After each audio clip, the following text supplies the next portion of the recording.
Okay, let's get started. It's 5:31 for tonight's meeting on January 23rd. Madam City Clerk, could you please call the roll? Yes, ma'am, thank you. Mayor Kelly Krebs. Here. Mayor Pro Tem Robert Parkhurst. Here. Councilmember Edward Garcia. Here. Councilmember Jean Goss. Here. And Councilmember Christine Lowe. Present. Madam Mayor, we have a quorum this evening. Great, thank you. Mayor Pro Tem, would you like to lead us in the Pledge of Allegiance and inspiration? It would be my pleasure. Please stand if you're able. And join me in the Pledge of Allegiance. Ready, begin. I pledge allegiance to the flag of the United States of America and to the republic for which it stands, one nation, under God, indivisible, with liberty and justice for all.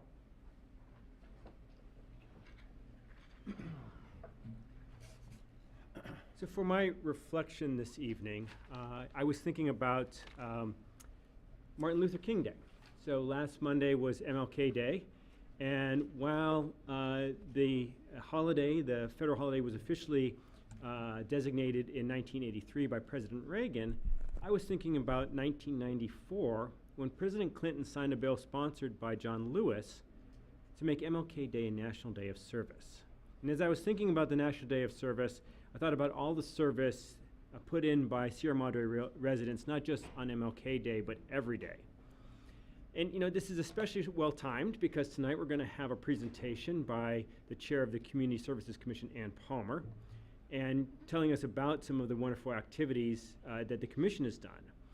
And but not only do we have 5 fabulous commissions that provide valuable benefits and services to the city, we have an array of organizations that help with an army of volunteers. And so I, brainstormed and thought of 13 off the top of my head, and I know I have forgotten a whole lot of them, but here are just a few of the very active organizations, volunteer organizations in our city. We've got Rotary, Search and Rescue, the Sierra Madre Little League, the Chamber of Commerce, the Sierra Madre Community Foundation, the Rose Float Association, Historical Preservation Society, the Community Emergency Response Team, Sierra Madre Girls Softball, the Sierra Madre Playhouse, the 4th of July Committee, the Mount Wilson Trail Crew, and all of the PTAs of our schools. And that's probably, I've just scratched the surface. And so I really want to take an opportunity to thank the hundreds of volunteers throughout the city who take the time to make this city such a wonderful place to live, and encourage people that if you're not volunteering on something, there are plenty of opportunities to find the right fit for you. In closing, I'm just really thrilled that to see such involvement, such engagement. Now when we have an opening on a commission, kind of the one thing that we see here in city council meetings, we always have 2 or 3 people eager to take that on, and it makes me really proud to be a resident of this city. Thank you. Thank you, Mayor Pro Tem. Volunteerism has been a theme, I think, for us this year, so maybe we can continue that on, Yes. and the community can take up their part as well. So let's move on to our agenda for tonight. Does anyone have any additions, changes to the agenda? If not, I'll entertain a motion to approve. Move to approve the agenda as posted. Second.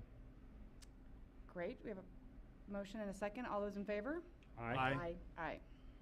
Motion passes. Great.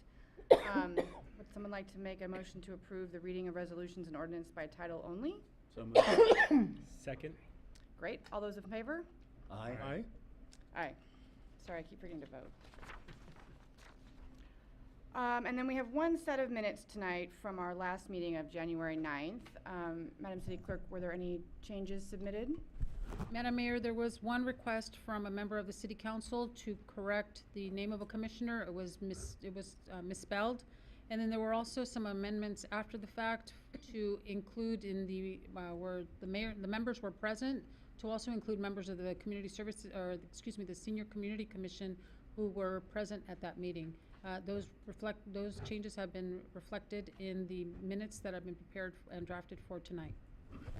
Great. Any other changes? Anyone want to make a motion to approve as amended? So moved. Second. All those in favor? Aye. Motion passes. All right. Who would like to give a council report this evening? I'll go first. Thank you. Try to keep it short. Back on the 10th of January, the Transportation Subcommittee met again and kind of reestablishing our footing. We've got a lot of updates. One of them I think the public would be interested to hear. The ride fares on the Metro Micro are rising from $1 to $2.50 a fare. We also discussed a variety of public outreach efforts the committee is going to be doing in town, particularly at our citywide events, for instance, Wisteria Festival, so you'll be seeing us out there. And then we learned since that meeting that we're going to have a shot at meeting with Metro themselves tomorrow during our regularly scheduled meeting at 4 o'clock, and everybody on the committee is very excited about that. Kudos to our student representative, Max Romero, who took this upon himself and was able to set up this meeting. So, very impressive young man. On Thursday last week, I attended my first meeting as our representative on the COG, the San Gabriel Valley Council of Governments. Not much to report in this meeting. There was one announcement that got my attention. It was announced that former Sierra Madre Mayor John Capocia has been elected as president of the board of the Mosquito Vector Control District. He's been representing Sierra Madre on that board for a while now, and so I just wanted to thank John, if he's watching, for his continued service to our community. And then last Friday, I was privileged to be given a comprehensive tour of the property at 327 Sierra Woods Drive by the owner, who was exceedingly charming and gracious. And I'll have more comments on that later because that is on the agenda tonight. Madam Mayor. Thank you. Who would like to go next? Mayor Pro Tem? Sure. Since the last meeting, we had a community services meeting, and there was the main item on the agenda there was the pickleball courts and whether they should be at Memorial Park or Sierra Vista Park. And it was the general feeling of the commission that they should be made permanent at Sierra Vista Park, and this is going to be coming to us as the council in the near future. So I'm excited to see that moving forward. I know that the commission has spent a lot of time thinking about it and received a lot of public comment on it. I was also at the Transportation Committee. I have nothing to add. Councilmember Goss does a wonderful job summarizing that. We had an executive committee meeting of the Clean Power Alliance. The interesting thing that came out of that was that the Clean Power Alliance has agreed to invest funds in the California Asset Management Program. And this program currently pays 2% better than the LAIF. So I found that very interesting. I've passed it on to the city to take a look at. Just a little bit of background on it, and we can get more into it. Hopefully we'll get more into it in the future. This has been around since 1989. And it has roughly 17 billion in assets compared to LAIF's 20 billion. So it's about the same size. 45 of California's 85 counties are part of it, as well as our sister city, Arcadia. So I think it's something we might want to look into to see if we can't get a little bit better return on our money. If I may just ask a question on that. Do you know if that is the current, so that's the current return, is that kind of a variable rate, I'm assuming? Yes. Yes. Currently it's 2%. That is correct. Okay. Yes, and then we can get into more detail about, because I knew you'd be interested in this.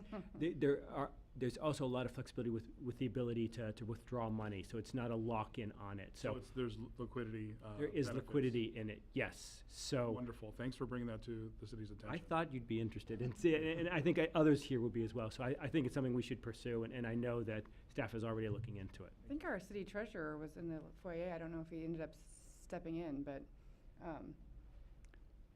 he will also be interested, I suspect. Yes. Anything else? That's it. Thank you. Great. Councilmember Lowe?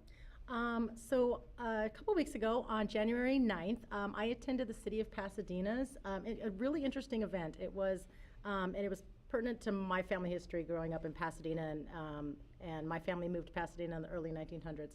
And it was a plaque that they inducted on both Mills Alley, right there in Old Town Pasadena, as well as around the corner on South Fair Oaks Avenue. And it involved the original Chinatown that was part of Los Angeles and Pasadena. And what happened was there was a laundromat that some hooligans and residents didn't want the Chinese there, and so they threw rocks into the store. It broke open a lamp, and it burned down all of the Chinatown, the original Chinatown, in 1885. And this plaque represented the history and the acknowledgement of what happened to different cultures, especially Chinese at that time, of when they were shooed out of Pasadena and Los Angeles, and the Chinese Exclusion Act at that time. And it was a really exciting time to see different groups that came to acknowledge and honor what happened in the past. And the next venture they're taking on is going to be the Japanese and the internments that happened during World War II. So I look forward to that as well. And then I visited 327 Sierra Woods as well, which will be later on our agenda. I attended on January 17th with Mayor Pro Tem Parkhurst. And then also the Planning Commission had a very lively meeting, and they also had a great presentation from our city attorney regarding the new legislation and some of the old legislation that really covers a lot of our planning and our building, and it was great because we got to see what was coming down the pipeline and what we should be anticipating and what we can try to control and what we can't, being local governments losing, of course, more and more control over what the state is allowing. So that was interesting. And then just wanted everyone to know also, and especially council, the next meeting on February 1st will bring the First Meadows Project tentative map, track map for approval. Thank you. Councilmember Garcia?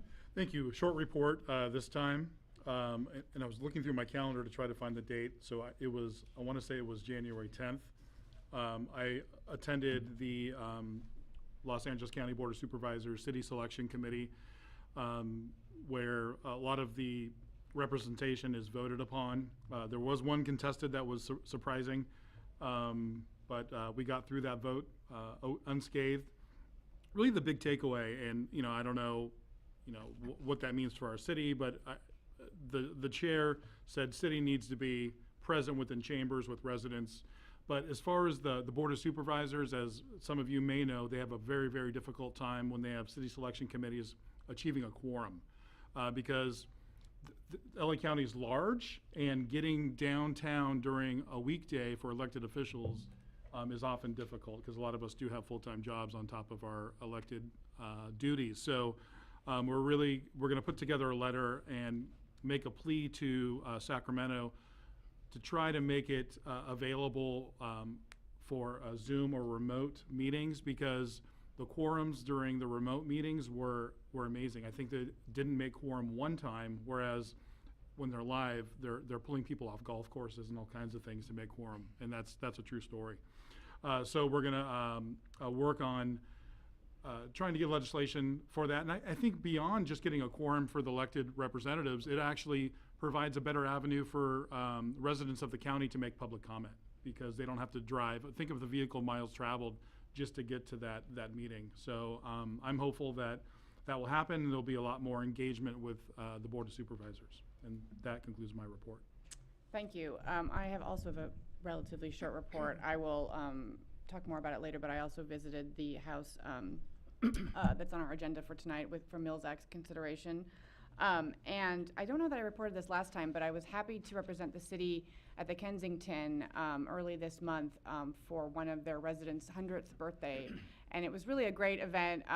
They have a room upstairs in the Memory Care Center that seats a large group of people, and there just were more and more people streaming in, family and friends and community members. This is Lucy Corman, who used to own a business in town and has lived in Sierra Madre for a long time. So it was really a great event. They actually Zoomed in some of her family from the East Coast, and so it was really a nice event that the Kensington put on. And one of the things that staff has talked about and I've talked about is increasing the partnership between the city and the Kensington, and so that was a nice way to kick off the year.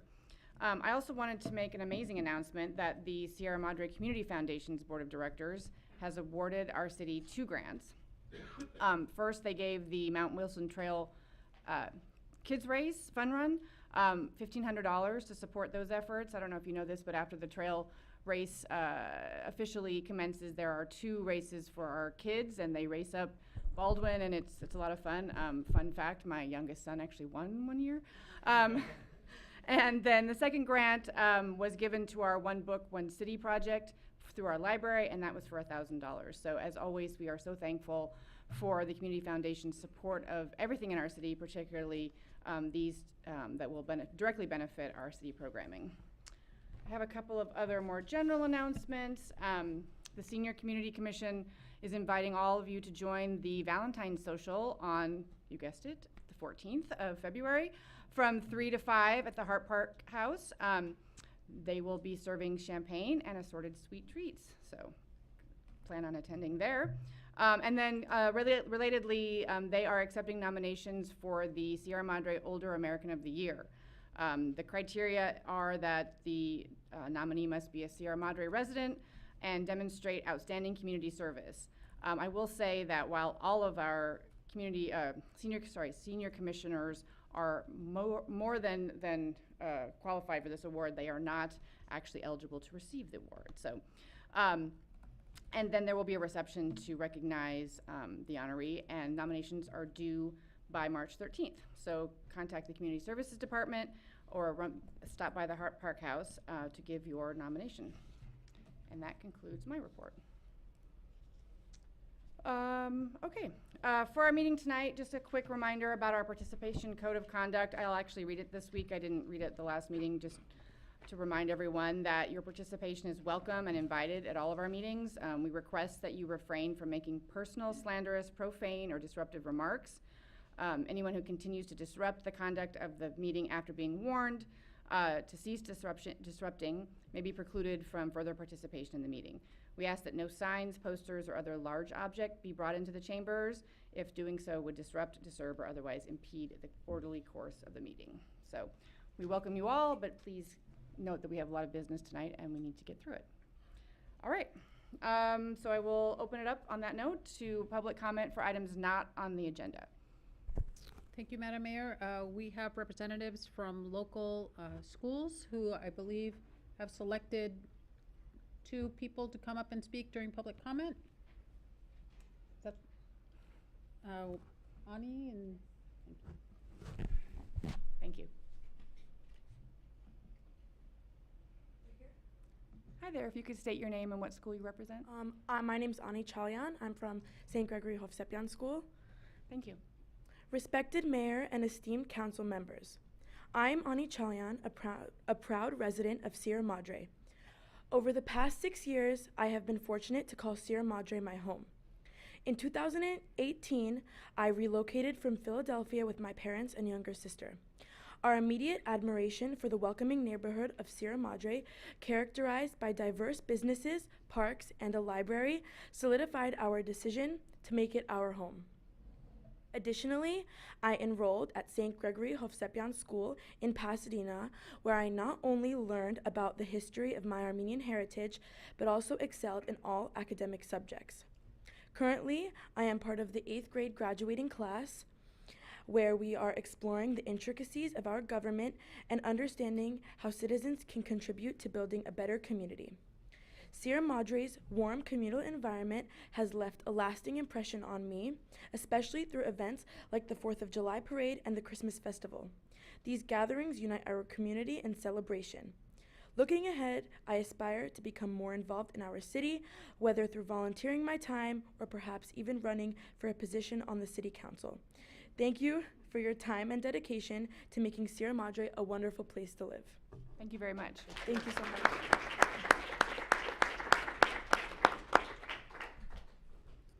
And Madam Mayor, we have another speaker who is coming up. Oh, here. Thank you. Good evening, Honorable Mayor and City Council members. My name is Hovak Batalyan, and I represent my school, Sag Mesra Armenian Christian School. I want to thank you for your service and dedication to your community. I'm grateful for the opportunity my classmates and I have had to appreciate how much of your roles positively impact your community. I've thoroughly enjoyed learning about the different departments' roles and responsibilities that are in place for the city. My personal favorite part of this exclusive visit has been the police department because of its interesting facts and tools that they use. In addition, by being a part of this council meeting, my classmates and I are able to understand more in depth how a community's decisions are made. I am pleased to know that these decisions are made with the community's best interests in mind, while being as fair as possible. Once again, I'd like to thank you for both this invitation and your service to your community. I now know and understand the impact of your collective decisions that will improve your city now and for years to come. As an Armenian American, I'd like to wish you a Pari Irigun, which translates to have a good evening. Thank you very much.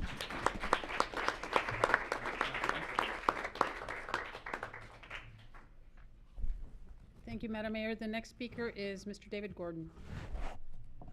I don't envy him following that.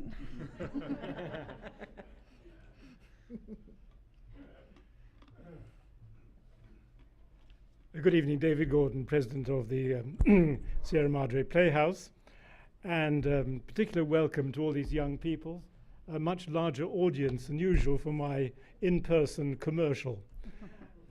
So 100 years and 10 days ago, what has now become the Sierra Madre Playhouse opened as the Wisteria Theatre, a movie house.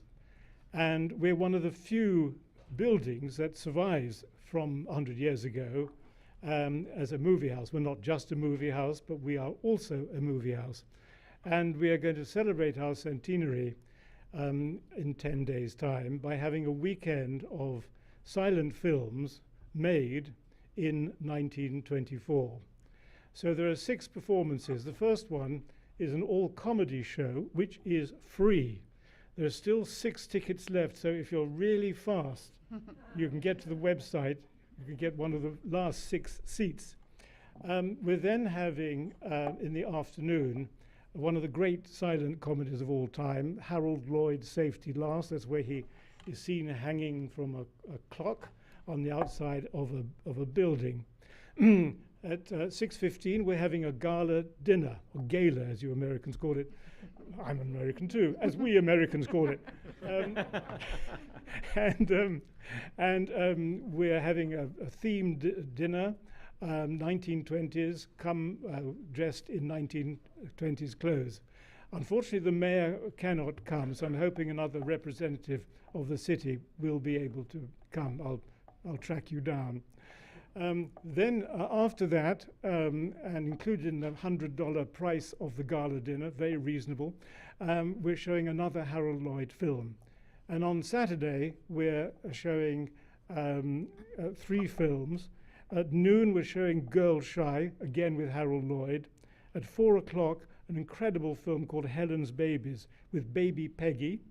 And at 8 o'clock, Buster Keaton, perhaps the greatest of all the film comedians, though there are arguments about whether it's him or Harold Lloyd or Charlie Chaplin.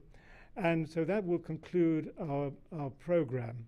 So I do hope everybody will go online and book tickets for this incredible event. Tickets are $19.24 per performance, but we'll soon be having special offers, so don't let that put you off. So this is part of our new guise as a performing arts center. Silent film goes along with taiko drumming the following week, and then the beginning of our jazz festival the following night, and a whole series of new and exciting things, not just plays. We have had a fantastically successful one-person show by Alison Almgren, sellout performances. So we're full of interesting things. Go to the website, sign up the mailing to the mail shots, and come often. Thank you. Thank you, Mr. Gordon.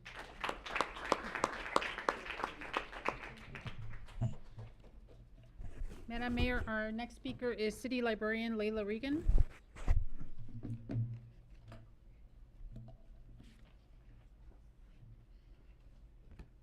Hello, Mayor Krebs, Mayor Pro Tem Parkhurst, and our Honorable City Council. I'm here on behalf of the One Book, One City Committee. And I'm here to discuss our One Book, One City pick, which is Humankind, and we have just a large amount of programming that I'd like to share with you. So first up, we will have a kindness book at the library that you can check out and write about the kindest act you've ever received. We're hoping at the end of the month to have just a wonderful collection of community kindness. And we're also going to have Goodwill Intentions, a daisy paper chain, so you can write your goodwill or kindness intentions for the day, the month, or the entire year. We're going to have a Valentine's Day card making for the Children's Hospital of Los Angeles, and that'll be Saturday, February 3rd from 1 to 4 at Hawks Hall on 25 East Laurel Ave. So that'll be making cards, and we're going to laminate them and take them to the hospital. We also are going to have different donation drives that you can drop off at the library. So the first week will be a towel donation drive for Free Animal Doctor, and they will take new or used towels. They go through so many with the Free Animal Doctor, which is a local rescue here in town. Next week, we will have Shoes That Fit, an athletic shoe drive where you can drop off new athletic shoes at the library. Then we will have our last 2 weeks, which will be different Foothill Unity drives. So one will be a clothing drive and one will be a food drive. And so we're changing them up, but you can drop them off at the library. We're also going to have an intergenerational story time with Sunnyside Preschool and the Kensington. So this is where our wonderful preschoolers get to come to the Kensington, and they have a wonderful story time and a craft together. We will have our off-the-page reading of In the Garden of the Selfish Giant at the Sierra Madre Playhouse. So that is going to be fun, and that will be Monday, February 12th at 7 o'clock. We are also going to have on Valentine's Day, the American Red Cross Blood Drive will have their mobile blood mobile at the parking lot of the library. That'll be from noon to 6 p.m. And please feel free to register or learn more about the blood drive. We're also going to have dinner with the Human Library, and that was a special event that we thank the Sierra Madre Community Foundation for helping us fund.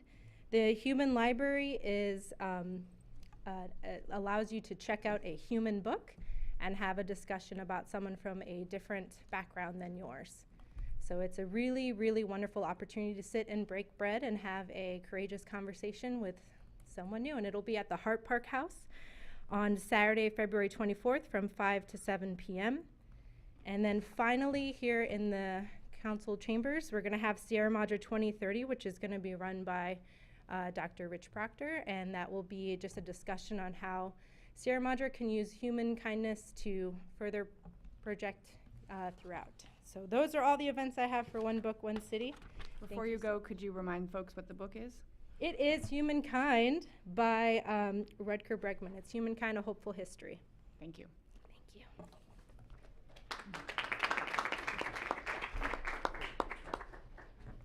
Get started now. Madam Mayor, the city clerk's office did not receive any emails this evening, and I don't believe we have any other speaker cards. Great, thank you. So I think we will move on to our first presentation of the night, which I believe should be our friends from Frontier. Is that correct? So I know the Vice President of External Affairs, Douglas McAllister, is here to give us an update on the next phase of the high-speed internet project. Thank you, Welcome. Madam Mayor, City Council. I appreciate you inviting me back, City Manager, to kind of wrap things up with regard to the build here in Sierra Madre. I was here last week. I like to get back to cities I've already been to, just to see how we did, and because it's important to me that we do well. And so we're having a discussion. There's a couple of permits that are still coming along, but those are mainly to get from here to into Pasadena. We are pretty much, I think, if not complete with the city at this point. The only places within your city limits that we have not yet built are private property. Condos, apartments, HOAs, things like that, where we have to get agreements with them as well. If I am mistaken about that, if you know of an area where it is single-family homes and we haven't done that, please let me know. But for all I know, we have fully built out your city at this point. As I told you last time I was here, I sat on your side of the dais for about 12 years. And I was laughing back here earlier because as you're going through the approval agenda, without thinking, I voted yes. I couldn't believe I did that. It's been a while. But yeah, if you could put that for the record, there were 6 votes. Thank you. But one of the things that when I was in office, back, it was in Murrieta, I was the mayor of Murrieta, that we really focused on, and I would encourage you all as well, is economic development and how this becomes a tool for economic development. Verizon came to me back in 2004, I think it was, wanted to do this new thing called FiOS in Murrieta and build out the whole city. And I think I told you last time we did that. We did the whole city at once, and I would never do that again. That was a nightmare. But once we got done, it was awesome with regard to the ability to pitch to corporations and businesses that asset was now in the city. Now, that was back at 50 megs. This is 5 gigs. And so there's real opportunity for there. We don't need to go into that now. My main purpose here is to basically be as short as possible, so in deference to your schedule, but also just to answer questions. I don't want to answer questions you're not asking, but if you have any questions for me that I hopefully can answer, if not, I'll find the answers to get them back to you, and that's why I'm here right now. So. Great, thank you. Does anyone from council or the staff disagree with the statement about the city being largely covered, but for the private areas that were discussed? Is anybody hearing anything different? Yeah. Councilmember I have a Lowe? question. So there were residents on North Baldwin, and I guess there were a couple other small patches, I have to look up the streets again, that aren't able to access the FiOS, even though it's like built underneath Baldwin Avenue in front of their homes. Okay. From the corner of Carter all the way down to, it's either Alegre or Monte Vista. Okay, I think I got a note about that, and I checked into that, and they should be able to, but they're not able to? Okay, have they gone on, do you know if they gone on the website and checked They've addresses? actually spoken to your, I can get the names for you for Okay. your, both the sales man who's been wonderful. He's grown up in town as well, Noah Fadel, and Okay. his brother Joshua Wolf works here in our town. So where, okay. And also from his supervisor, and I can't remember the name offhand. Okay, well, I exist to serve you. So if I can get more information about that as well. It sounds like a glitch. If we're in front of their houses, The whole block, yeah, right. yeah, if we built there, they should be able to get it. It sounds like a glitch. Technology is great when it works. So let me find out what's going on there, and maybe we can Thank fix you. that glitch. Because if we're there, and they should be able to get it. Thank you. What else? Anybody else? Questions or? Do you have any statistics on how many of our residents have signed up for this? No, I don't. Okay. I don't. I suspect the take rate's rather high. When you're the price is, I mean, 500 or 500 is, I think it's $49, and the specials are $39. If it's anything like I experienced, I was at $250 until I switched to this, and I think with everything I'm streaming, I'm under 100. So with the pricing the way it is, it seems to be very popular. Since it's fiber, it's very reliable, and you don't have the DSL issues, bottlenecking and stuff. So our experience generally has been exceptionally high take rates, but I don't know. And so I'll try to find out and let you know. So I know this isn't a question, more of a comment, but my experience has been good.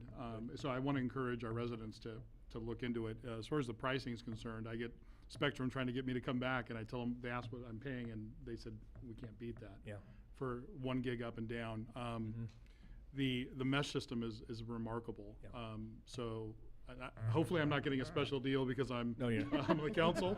I don't think I am. That's why I'm bringing it up. But no, it's been great, especially since I do have a home occupancy permit, and I do business out of my home. I do too. And it's been phenomenal. I was really a big champion for this. I don't know if you recall, but we were talking about public-private partnerships, and then here comes Frontier to the rescue. And I'm thrilled that our city is built out in this way, because it's so important for communities like Sierra Madre, where a lot of individuals are working at home now, and they're able to, that they have reliable, quick resources. So we're happy.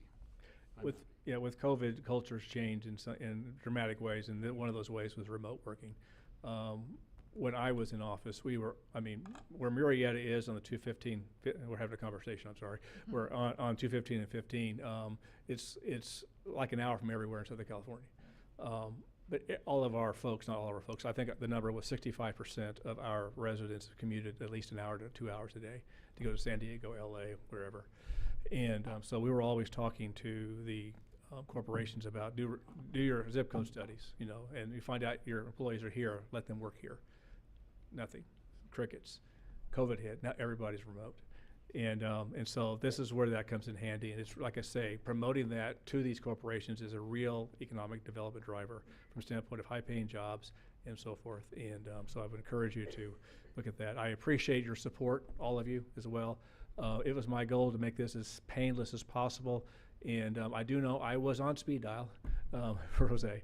And so we tried to take care of anything that came up. But in the meantime, we hope it was as painless as possible. But any questions going forward about that, I'm going to find out about this other. And any questions you have, you still have me on speed dial, and I'm here to take care of it. Thank you very much. Thank you. Thank you very much. All right, Commissioner Palmer, would you like to follow that with your presentation on the Community Services Commission? Yeah, first, I have to ask Councilmember Garcia, can you get the Dodger games on Frontier? Not yet.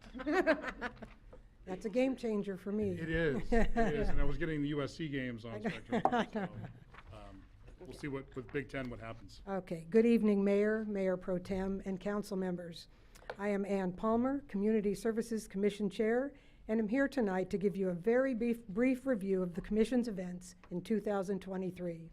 First of all, and I'm sure I speak for the other commissioners as well, when I acknowledge the Community Services staff for their dedication to the citizens of Sierra Madre and their continual creativity when planning new and exceptional community events. I made the PowerPoint to show you the various flyers and announcements that the Community Services Department posts on Instagram, Facebook, the Village View, and on the city website. On the evening of March 9th, the Community Services Department and the Sierra Madre Public Library joined forces to conduct a joint town hall meeting at the library. The attendance was approximately 60 guests. This was the second in a series of town hall meetings seeking community input on the city's strategic plan. On Saturday, April 29th, from 10 a.m. to 1 p.m., Sierra Madre Community Services, the San Gabriel Valley Council of Governments, and Active SGV co-hosted the community bike ride in collaboration with community members, Bike Marshal John Lloyd, and other volunteers. There was also a community wellness fair in Memorial Park. 60 participants enjoyed the leisurely ride with approximately 100 to 150 people strolling through the wellness fair.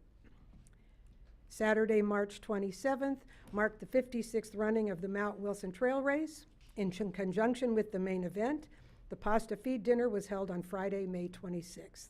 A variety of programs and festivities leading up to and including on the day of were the following: Adult Training Saturdays, the Kids T-Shirt Design Contest, and the Exciting Kids Fun Run.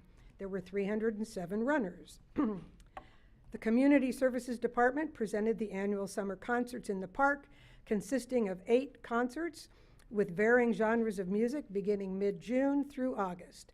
Concerts were held in the Memorial Park Bandshell on Sundays 6 to 8. Audience size ranged from 300 to 600 plus people per concert. The 2023 Family Movie Fridays was a 5-movie series conducted on alternating evenings beginning Friday, June 19th through Friday, August 4th. All movies were shown in the Memorial Park Bandshell utilizing the North Lawn. The movie series was very well attended with a minimum of 250 audience members at each show. July 3rd and 4th festivities. On the evening of July 3rd in Memorial Park, there was a live musical performance, food trucks from various vendors, the Kids Fun Zone with several games, bounce houses, and climbing structures, and the annual beer garden sponsored by Sierra Madre Little League and Girls Softball. July 4th began with the 12th annual Firecracker Fun Run hosted by the Sierra Madre Community Foundation. 210 people participated. The Sierra Madre 4th of July Parade followed on the heels of the Firecracker Fun Run. The parade began at 10 a.m. on the corner of Sierra Madre Boulevard and Sunnyside, featuring Grand Marshal Laura Palmer. The parade was accompanied by members of Sierra Madre City Council, Assemblyman Chris Holden, and Congresswoman Judy Chu, and there were 80 parade entries. Halloween happenings occurred on Tuesday, October 31st, and consisted of trick-or-treating, costume parade, and a costume contest. The events ran from 3 to 7 p.m.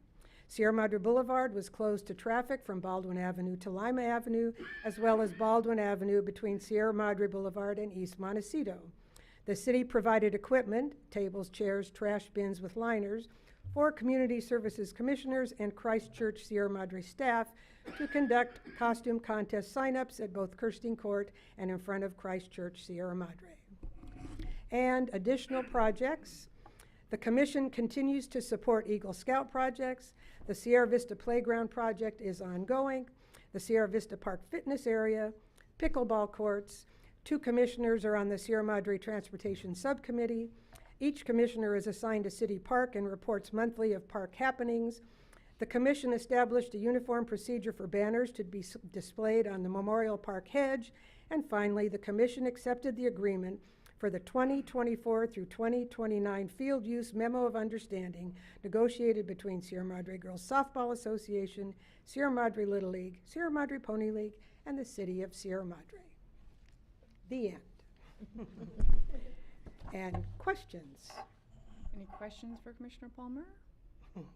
Thank you very much. That was very comprehensive, and your commission and the staff does such an amazing job, and so much of what people praise our city for, as you've heard tonight, are these events, and so you really are the face of the city among our community, so we really appreciate all the work you do. Thank you. We have a good team. Thank you. All right. Then I think we are calling up Director Yanez to give an update on the status of the library, and perhaps also the librarian as well. Making a repeat performance.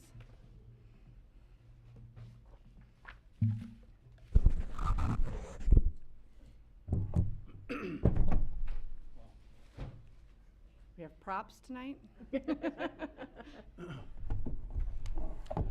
Good evening, Madam Mayor, members of the City Council.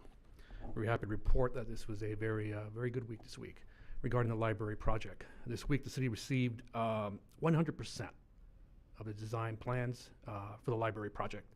As you can see, it's right here, about 300 pages of detailed engineering work, along with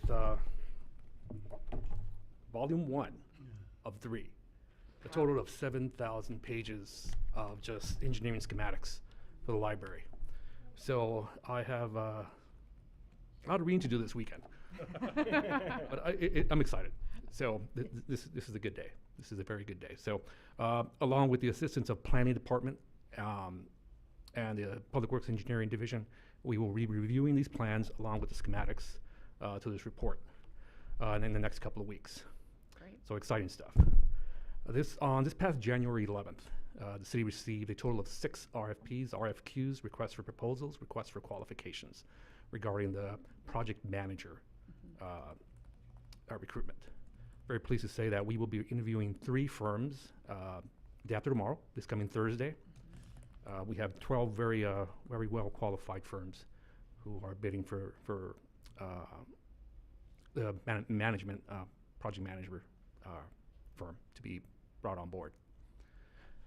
I do expect to gather my findings after those interviews and present my findings to City Manager Reynoso the following day, or this next coming Monday. After that, I will make a presentation at our next City Council meeting to this council here and on the selection. Any questions? Any questions? So, please. Yes. There were 12 qualified, and you're interviewing 3, or I didn't catch those. Six bids were submitted. Okay. Total of 6 qualified firms. 6 qualified. 6 qualified firms. And what I mean by qualification, we're talking bond, insurance, reference, actual construction management experience, looking at 10 years or more. We had 5 of those 6 candidates actually have library construction management. So it was a tough decision. And this is it's like an owner rep type of representation. Correct, yes, sir. That's fantastic. And you've winnowed it down to 3 that you're going to interview? That is correct. Okay, great. That's great news. Thank you. Very welcome. Anybody else? Nice job. It's very exciting. Yes, that's amazing, and good luck with the reading. Thank you very much. I'm actually looking forward to it. Yeah. Great, thank you. That's exciting.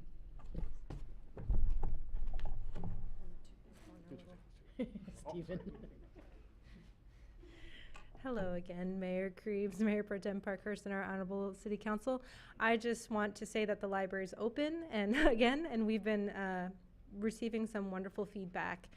And I wanted to give props to Public Works. They have done an amazing job of helping support the temporary library and really bringing it up. And additionally, they, in front of where the temporary library is at 350 West Sierra Madre Boulevard, There was a large red zone because we used to have the bus service there. Public Works went ahead and put in some 20-minute parking up front, so we have some wonderful new additional front parking, which is very important. People can park real quick, drop off their books at the book drop, which is located in the front as well, or run in and grab something from the library. So that was a really big thing for us, so I just wanted to say thank you again to Public Works for that. Thank you so much. And as to the book drop now is solely at the temporary library location, no longer at the previous library location, correct? Correct. Please do not bring books to 440 West Sierra Madre Boulevard. We have all of our staff and regular hours at 350 West Sierra Madre Boulevard. The only ones still going in there are us as we slowly get little things over. So great. Thank you so much, and thanks for all your work. Okay, moving right along. I think that brings us to our consent calendar. Madam, no? One more. Legislative updates, I think. Oh, sorry. Sorry, Alex. I maybe just wanted to skip it. I love them. I checked off the wrong thing, that's why. So please do continue. This is our second of three, correct? This is the second of three. And as Councilmember Lowe pointed out, the Planning Commission is also getting a presentation on land use and housing bills. Theirs is just land use and housing, and theirs is a three-part series. I go pretty deep. I go in depth into all the different housing laws and what's changed. At the last meeting, I think it was about an hours-long discussion, so we can budget about 2 hours for today. Just moving on to the consent calendar. Thank you. So the first one, I obviously there are so many legislative bills related to housing and land use. I'm just going to cover a few that I think are worth noting for this council to know about. First is density bonus. This is the current density bonus chart we have in our municipal code that's consistent with state law. The way the density bonus works is if you have a project that's 5 or more units and you offer affordable units in your project, you get to qualify for a density bonus. So using this chart, just to give a very basic example, assume for a moment that you had a 10-unit project. In that 10-unit project, one of those 10 units is affordable to households that are very low income. So just one unit out of 10 is 10%. So you reach that 10% threshold, and therefore you qualify for a 32.5% density bonus. What that means is, and you always round up, what that means is you get 4 additional units on top of your 10. Now let's also assume, same hypothetical, 10 units. Let's assume that again, they're only providing one affordable unit, but this time it's to a moderate income household. So they meet the threshold for 10% for moderate income. Under that threshold, they only qualify for 5% density bonus. So the logic there is, if an applicant is going to offer affordable units, the number of market rate units are going to help offset the cost of the affordable units. The more affordable units you provide, the more additional market rate units you get in order to offset your additional, in order to offset the cost of providing affordable units, which the market itself can't bear. Madam Mayor, one question on that. Sure. So in that scenario, it was 10. One of them is going to be very low income. Therefore, we would have 13, not just regular, potentially 13 regular and 1 very low income.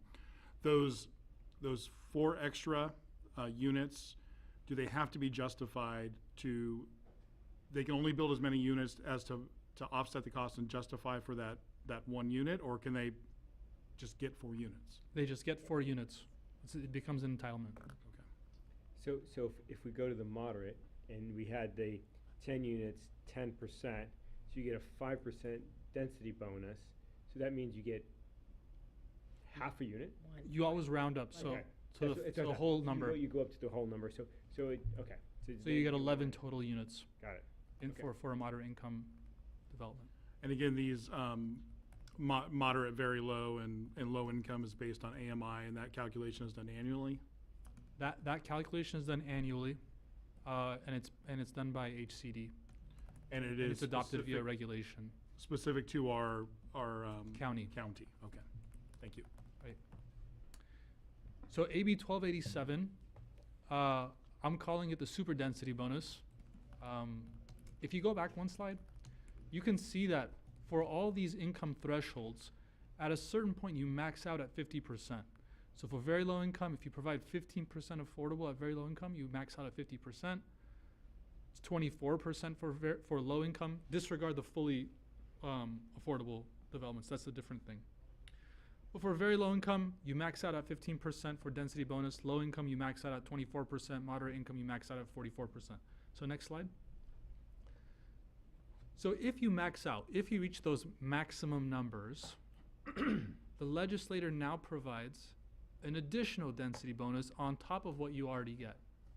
But the requirement is that if you max out at those different numbers, you have to provide additional affordable units to get more density bonus, but only if they're very low income or moderate income. So you don't get additional density bonus if you provide more low income. And the state's basically incentivizing the development of very low and moderate income units because that's where the deficit is statewide. So next slide to see how it works. It's complex, but just to run through that first line with you. Like I said in the previous example, at if you're providing 15% of your units at very low income, you have maxed out under state density bonus law. You're getting a 50% density bonus. With the super density bonus, if you provide an additional 5% for a total of 29% very low, then you're going to get a 70% density bonus. In certain cases, you can get up to 100% density. So you're doubling the density of your project. You can, potentially. So it's a big deal. It hasn't, staff's going to work through how to draft this into an ordinance.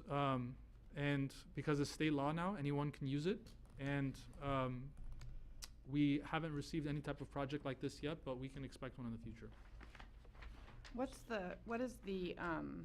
Has there been commentary on what folks predict the effect of this will be? I mean, has there already been response from the types of developers who take advantage of these bonuses? Do you know? I mean, it's very favorable for the developer. I don't know what response we received today. I mean, this bonus situation has been in place for a long time, and yet we're still in a pretty deep deficit. So, I mean, I guess the idea being that they needed to amp it up to make it even more attractive, I suspect. Right, and so you'll see they've introduced other laws as well to, again, incentivize development. And this is just one method. Councilmember Garcia, did you have a question? Yeah, I'm just trying to wrap my head around, with our current zoning throughout land use or zoning throughout the city, where we would potentially see something like this. It could be, I'm trying to think. It wouldn't be in the single family zone because you can only build up to 4 in the single family zone combining with SB 9 or ADU law. And you need a minimum of 5 units to qualify for the density bonus, so it would have to be in a multifamily zone. Okay. Which is interdispersed like the R2s, interdispersed with our R1s, and it's, okay. I'm trying to wrap my head around where this could happen. R3 most likely. R3, yeah, that's right. Could you tell us what, I'm sorry. No, Could you tell us what the low income qualifying is at current time? Do you know? I don't have that number, unfortunately. I could look it up. It's very low, if I remember. Well, I think it changed though this year from what I understood. Well, it changes every year. No, I meant, but this year was not so low. Like the very low, Yeah, I believe over 60,000. I believe the median income is set for a family of 4 in Los Angeles County is set at 90 something, 90,000 something. Oh, good.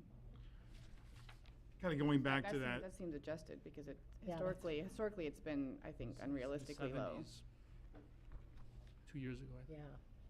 So let's say we're in the R3 and we have, certain restrictions on building within our code. What with the density bonus, let's say height-wise, right? That all goes away. Next slide. Thank you. I promise I didn't read this. Are you the straight man for this? Segue. So under the density bonus law, you get to waive or reduce certain development standards. Now, it was always my understanding and HCD had an interpretation on point, HCD being the Department of Housing and Community Development, that these development standards include, obviously, height, but they also include, they added this language in red, the legislator added this language in red. They also include those standards that are enacted by the local government's electorate exercising its local initiative or referendum power, whether that power is derived from the California Constitution, statute, or charter or ordinance of the local government. So that's always been, that's been their technical interpretation. A lot of cities pushed back saying HCD isn't the decision maker, they're not the legislative body, they're interpreting laws. So the legislature decided to codify HCD's interpretation, and really this applies to Measure V in the city. So if Measure V establishes a height limit, using the density bonus law, developers can get around that height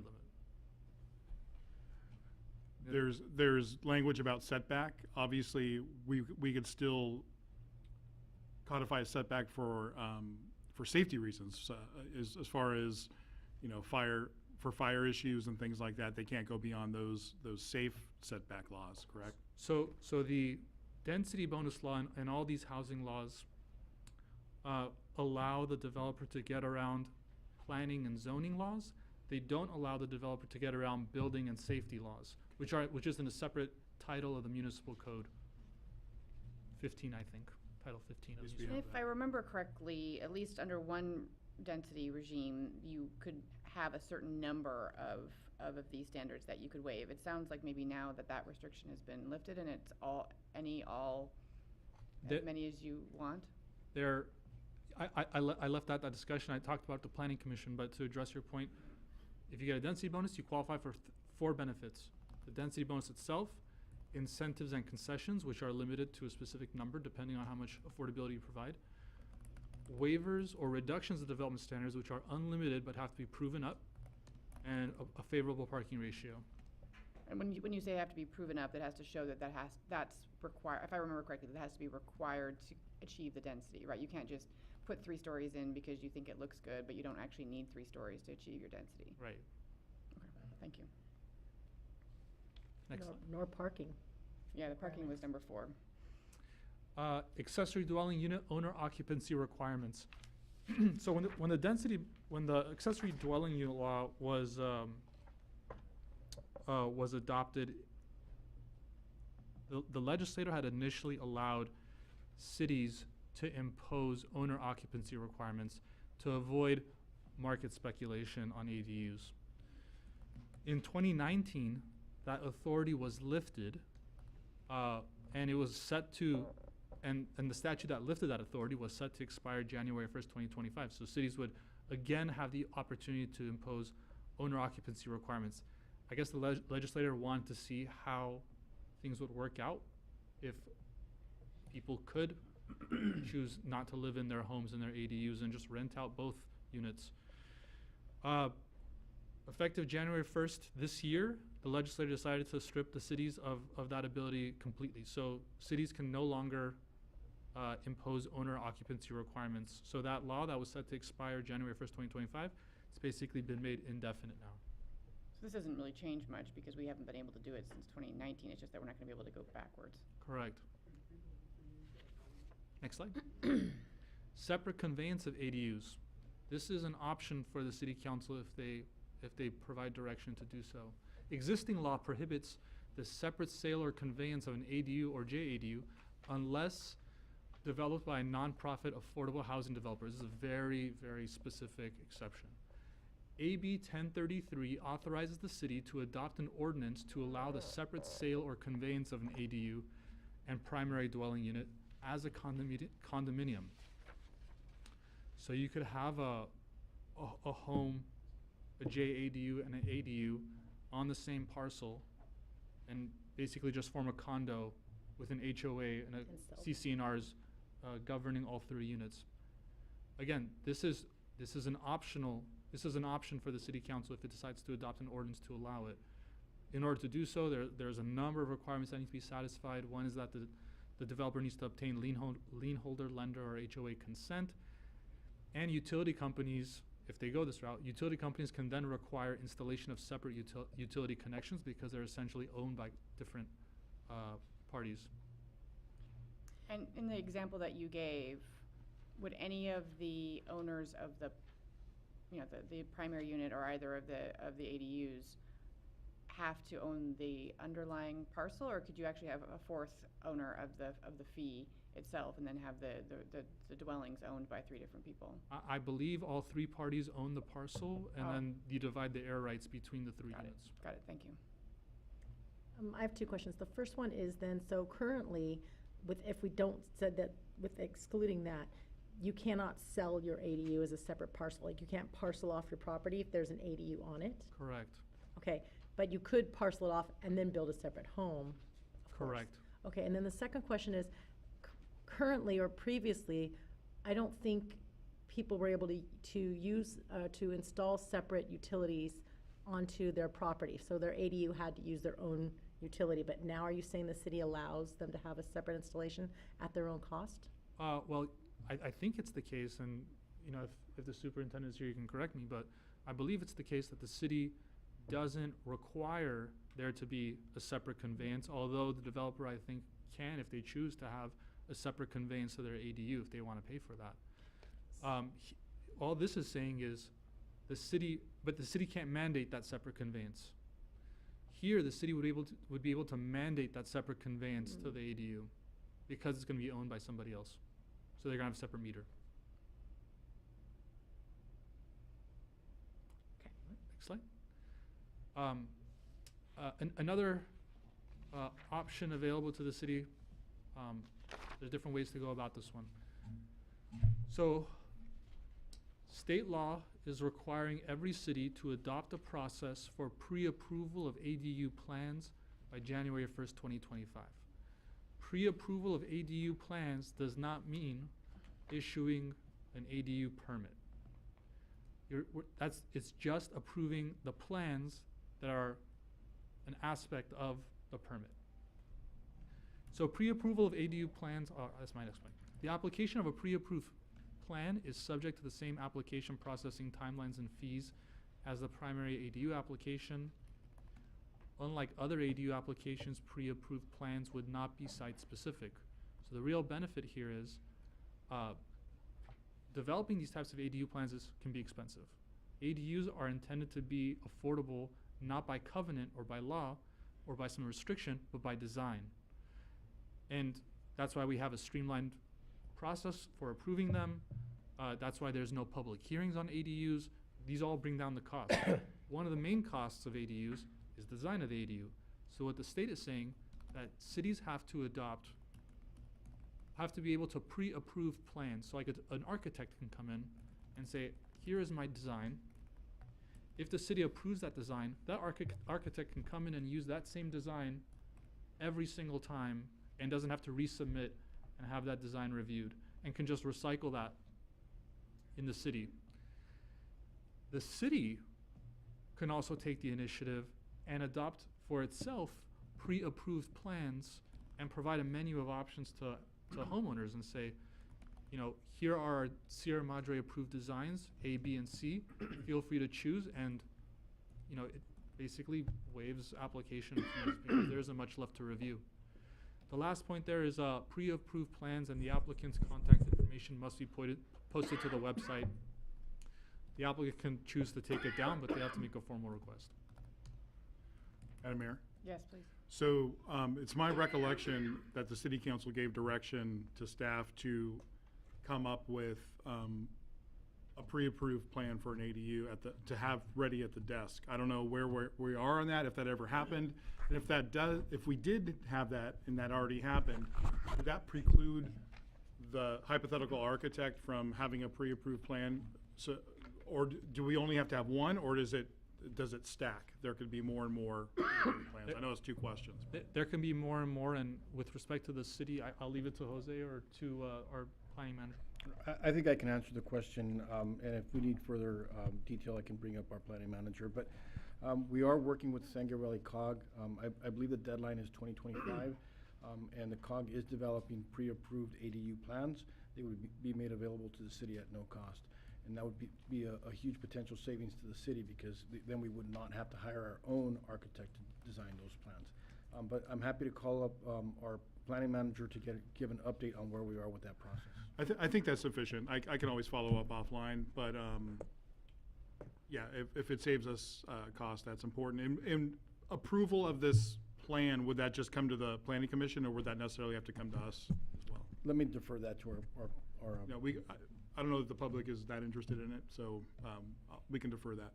But to clarify, this is sort of two different things, right? I mean, we're talking about the city putting forth a benefit to its residents by having our own, here's what you can do, and you don't have to go through the approval process. But this is actually mandating that we allow other people to take advantage of that same process, so that if one of our local architects wants to have their own plans approved, separate and apart from the one that the city does, we have to be able to process that in an expedited way according to this law. So we may end up having our own, but then other architects may have their own Sierra Madre approved plans. And presumably the application then is to verify that the actual plan for a specific ADU complies with the plans that were pre-approved.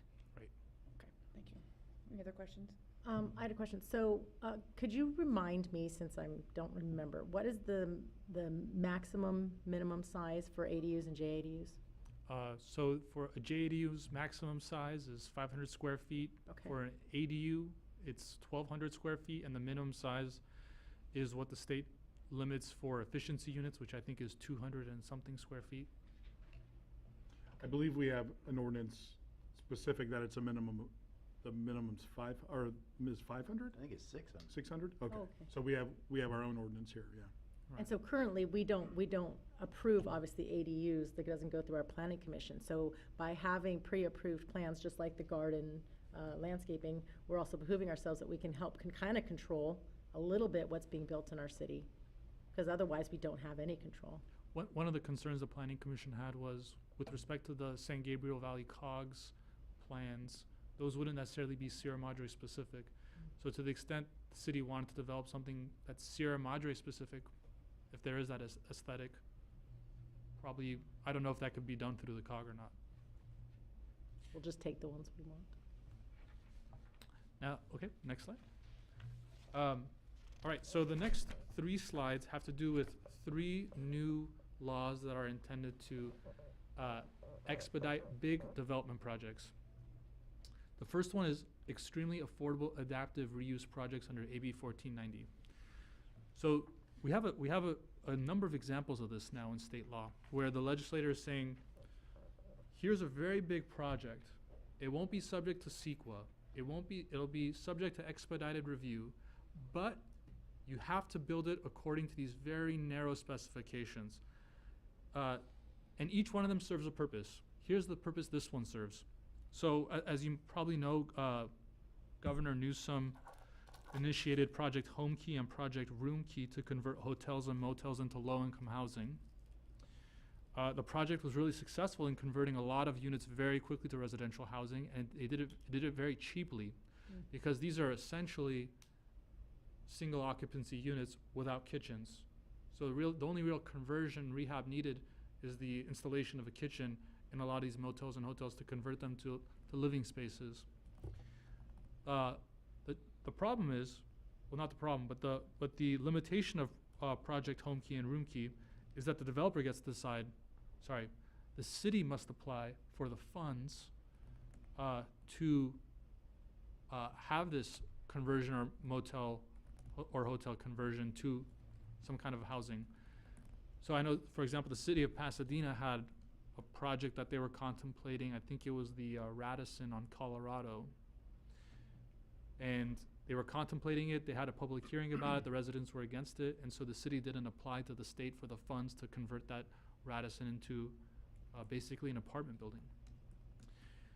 What this law does is it says now the developer can choose to have this conversion if the developer develops it at 100% affordable, 50% of which has to be at low income and 50% of which has to be at very low income. And then they get a number of waivers from our municipal code.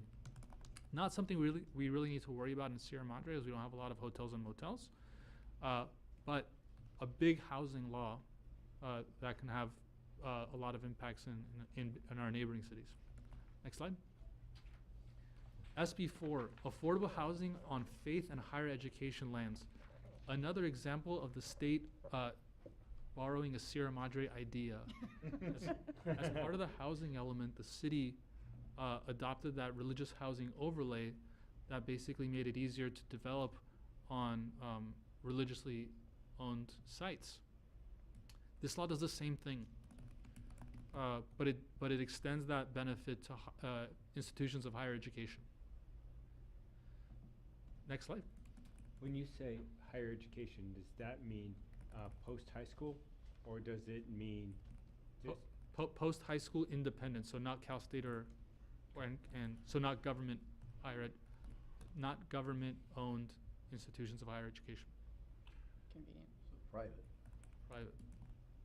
Madam Mayor? Yes. May I go back to AB 1490, just because I'm contemplating how this can affect Sierra Madre, because we talked about Project Home Key and Room Key, or whatever it was. But let's say there's a church in town, and they shutter their doors, and now that is a building that could be used for adaptive reuse. That's not a hotel or motel, but I don't have the full law here, but adaptive reuse, is that possible for a building like that? No, because one of the conditions is that the development involves retrofitting or repurposing a residential or commercial building that allows temporary dwelling or occupancy. So the only thing I could think of is the monastery. Okay. Where people actually, Wouldn't be existing multifamily like apartment complexes if they wanted to convert one of our existing apartment complexes to some low income housing and build more? no, because it needs to involve temporary dwelling or occupancy. Oh, okay. Not permanent. But you do have churches that own residential properties in Sierra Madre, not commercial. But I don't think I don't think this would apply. The other one, SB 4, would apply. Because again, this has to allow for temporary dwelling, which is, less than 30 days usually. Okay. Motels and hotels. Okay. Oh, okay. I don't know It if the is monastery, specific. yeah, and I don't know if the monastery has housing for less than 30 days. That's helpful, thank you. It's they kind of do though, but it's by like a gift thing, like here you don't have anywhere to stay, here you may stay here. Or they do temporary retreats, and so yeah, I guess they do. Perhaps, maybe. Next slide. This one might impact Sierra Madre. Medium density housing. So the legislator is pointing to this term it's using called the missing middle. We're building a lot of very affordable housing, and we're building a lot of market rate housing, but it's the missing middle. It's the moderate income housing that's really lacking right now. And so ADU law is intended to incentivize this moderate income housing, so it's affordable by design. SB 9, same deal, affordable by design. Smaller units tend to be, smaller units on smaller lots tend to be more affordable. This law states that you can have ministerial approval without discretionary review or a hearing of a subdivision map for a housing development project that meets the following standards: 10 or fewer parcels of no less than 600 square feet. So you can divide a lot up into potentially 10 lots, and you can build a unit on each lot. If you do this, you can't also take advantage of SB 9 or the ADU law, and you have to use it on a multi-family lot. So anything zoned R2 and up, that lot can potentially be subdivided into 10, potentially, with a unit on each. Assuming you can meet these requirements. It'd have to be a large lot though, right? I Right, mean, there are a lot of 10 requirements to be met. For 10, you'd have to have a 6,000 square foot lot, right? Which isn't that big, but there are a lot of other requirements that need to be satisfied. This is like an extremely abridged version of what the law requires. So, looking big picture, I know I've showed you this next slide before. Can I It's ask a quick question? Oh yeah. So is this similar to what is down on Esperanza then, with the 4 units on the like near the corner of Esperanza and Baldwin? Would that be what that could is that how that would get qualified, or are those ADUs? I'm not sure what that is. You know what I mean? I think those units are all tied together, and this is, you're talking about 6 lots? Senior Planner Wolf would know. Yes, thank you. Those are ADUs. Oh, okay, Yes. 2 ADUs are permitted on a multifamily lot. got it, okay. Thank you. Okay, last slide. Okay, so you've, my yeah, gosh. I know, it's intimidating, I know. And it's almost bigger. illegible with the screen here, but this is a work in progress, and it's my best attempt to make sense of all the new laws. And if you don't mind, could I have the pointer? Thank you so much. Pull it in. Would you like to zoom? So here's what's new. SB 4, right, allows, so starting from here, number of units, we have multi-unit project in a non-residential zone, because if it's a school or it's a church, then it's going to be an institutional zone. They're required to build affordable, and they can build an SB4 project, and there's very limited review authority that we have. Same deal with, it was AB 1490. Not a multifamily project, not a residential zone. It's going to be in a commercial zone, most likely, if it's a motel or a hotel. Again, they have to build affordable. Then they build their new AB 1490 project. Very limited discretion. And the last example here, this SB 684 that we just talked about, multi-unit development in a multi-family zone. It doesn't have to be affordable. It could be market rate, but you have to build at a certain density. And again, limited discretion. So that concludes my presentation on land use and housing. Any further questions?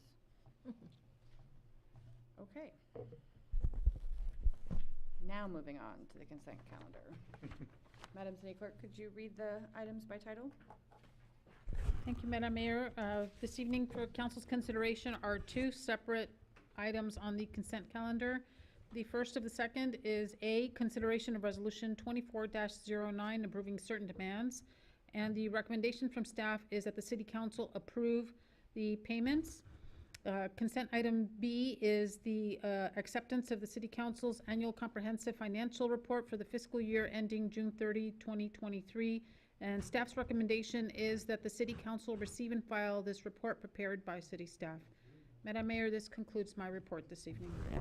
Do we have any questions? Madam Mayor? Yes, please. On consent item B, a question, were there any significant findings of the annual comprehensive financial report? Mayor Pro Tem, we have a finance staff member, Satnam Rat, that will respond to that question.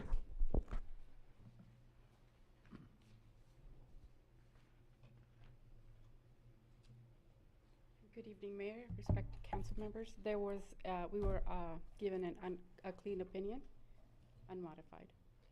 And this has been how many years of clean opinions? Oh, as long as I've been here, which is 4 years.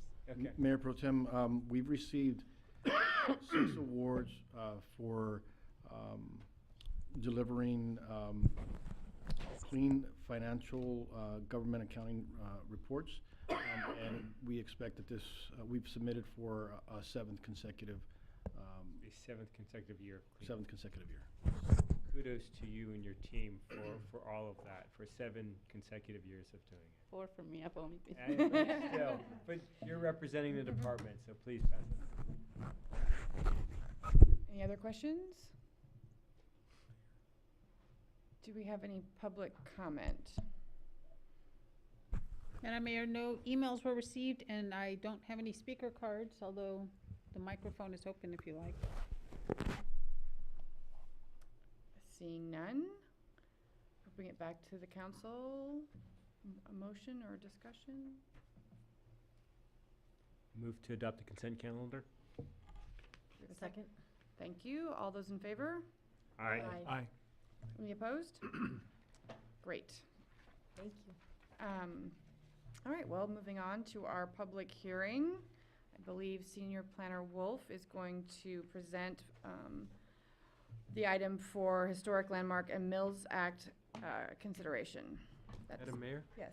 For a procedural question, do we need to do the ex parte now, or do we do it after the presentation? I just don't know. Let's do it after the presentation. Fair enough.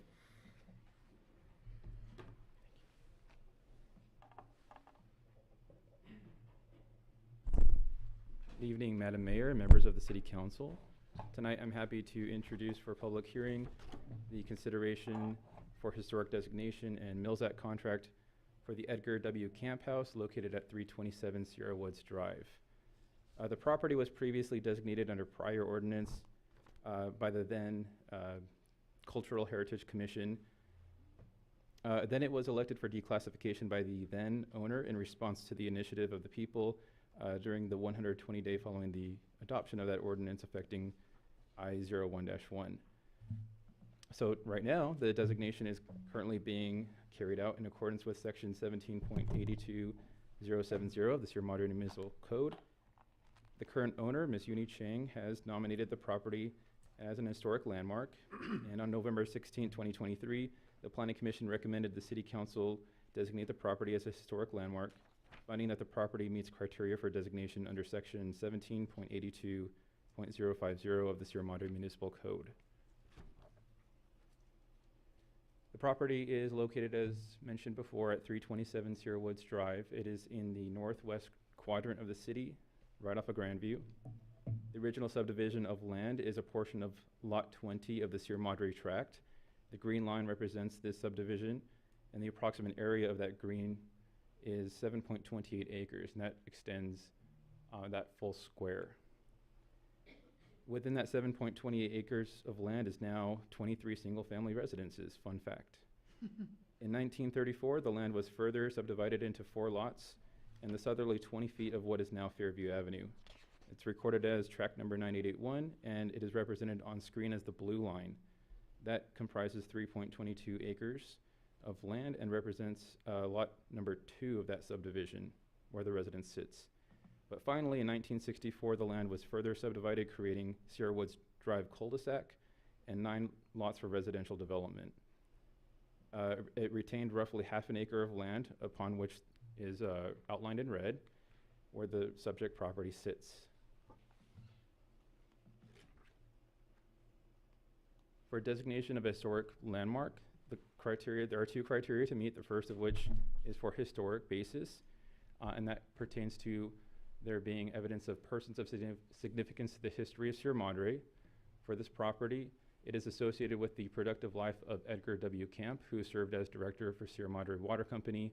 Camp also appears as a member of the first Sierra Madre Board of Trustees, who played a part in adopting the city's first ordinances, and as a member of Sierra Madre Development Association, where he had hand in creating legislation for street work, crime prevention, zoning, and beautification.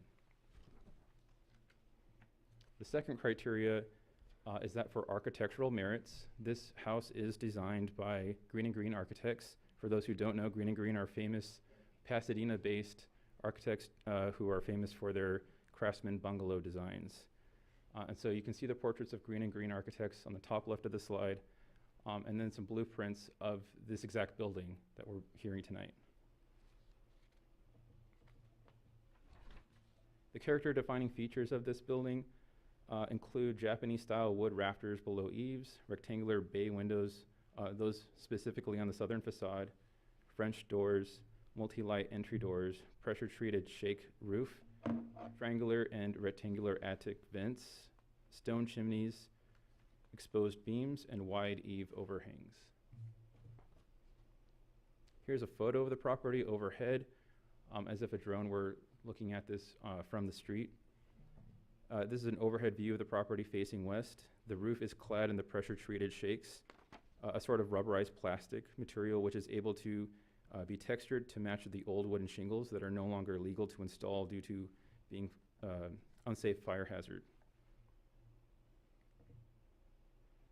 On the picture above on the slide, to the right is a service entrance leading into the kitchen and former maid's quarters.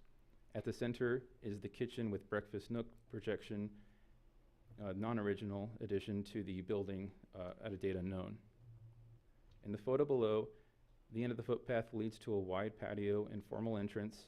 On center is the dining room. The massing here is angled relative to the rest of the floor plan, adding a level of interest from the public's view.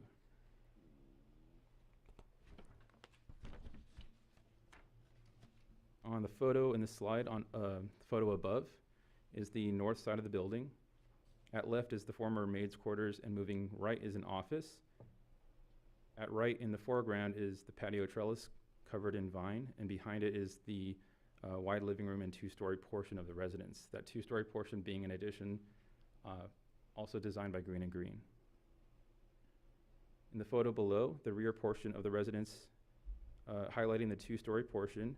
Within is a non-original cantina and several bedrooms, one of which is currently being used as a guest office.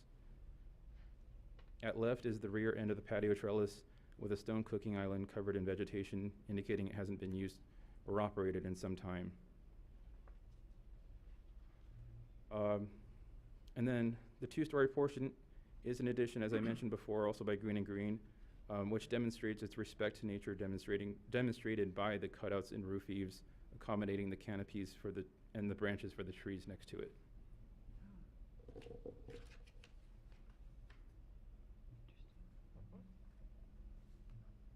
The photo on the left of this slide is the grand fireplace and chimney, incorporate natural rock material. The natural boulders project into the interior as shown in the top right of the slide. That's an original photo. It serves as an ingle nook seat, and over the years the floor of the hearth has been updated with a refined brick that allows for a then modern wood floor finish beyond it. And so the following two slides are going to be highlighting the interior, and although interiors are not within the purview of historic preservation, it's quite uncommon that City Council or the city will ever review a Green and Green design house. So I'd like to take this opportunity to show those photos. And the architects are well known for their detailed craftsmanship. As you can see in these photos, you can see the joinery in the woodwork joinery with the finger joints and the pegs. The left picture is a sample of the railing that you see in the two-story element. On the center is the hallway leading down from the single-story element at the front of the property toward the back. And on the right is a detailed photo of those double doors on the interior through that hallway.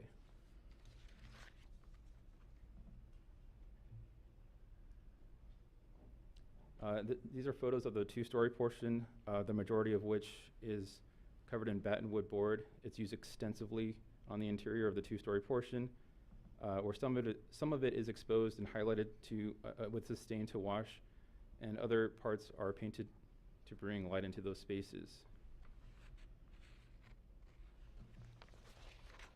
And finally, on the hardware, because that's also quite a point of interest here. Original hardware systems are also retained throughout the residence. And one of the things not pictured here are the speaking tubes. Those are installed original, and they're non-functional means of communication by voice from one room to the other without electricity.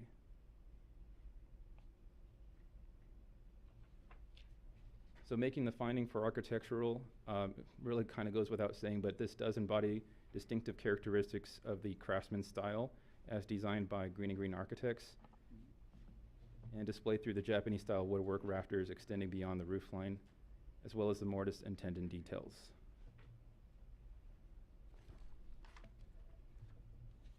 Moving on to the Mills Act contract consideration for this property. Under section 17.82.060 of the Sierra Madre Municipal Code, property owners of designated landmarks may receive a Mills Act contract. The Mills Act, which was enacted through Senate Bill 357 in the 1970s, is named for Senator James Mills. The term Mills Act contract is an abbreviated form of the formal Historic Property Preservation Agreement, which is quite a mouthful. But Mills Act contract helpfully calls reference to the appropriate legislation. Normally, a property is assessed a tax on the lower of two valuations. That would be the Prop 13 value and the estimated market value. The Mills Act adds a third valuation to be considered and is calculated as a variable of the property's potential net income and a capitalization rate. The potential net income is ultimately determined by the county assessor based on what the property could be rented for. And the capitalization variable there, it fluctuates annually based on the interest components set by the State Board of Equalization. In 2023, it is set at 5.75%, and that value does have an inverse relationship with the Mills Act assessed value, meaning that the higher the percentage, the lower the Mills Act assessed value. And there is, just for reference, in 2022, there was a historic low percentage of 2.75%, and the high historic has been back in 1982 at 15.25%.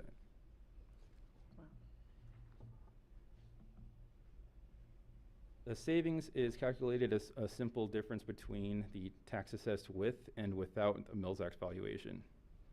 The loss to the city is a simple calculation of 22% of that savings.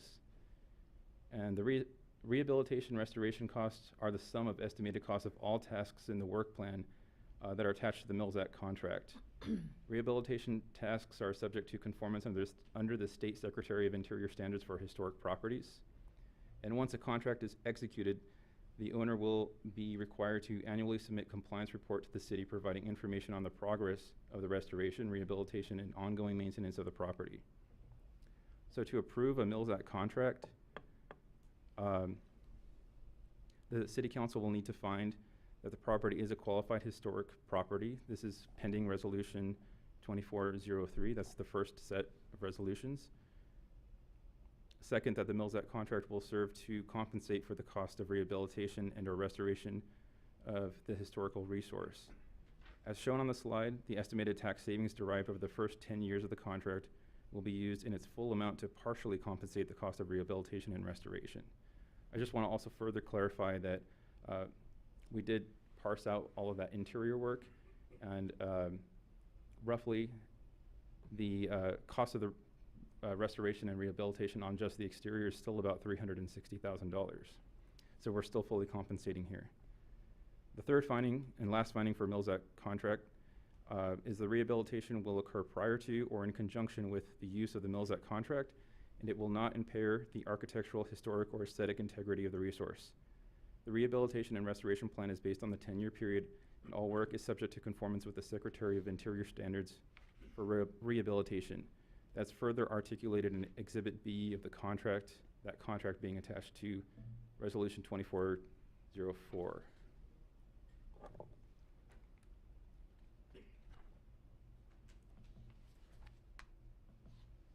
The alternatives for City Council tonight, there's two actions.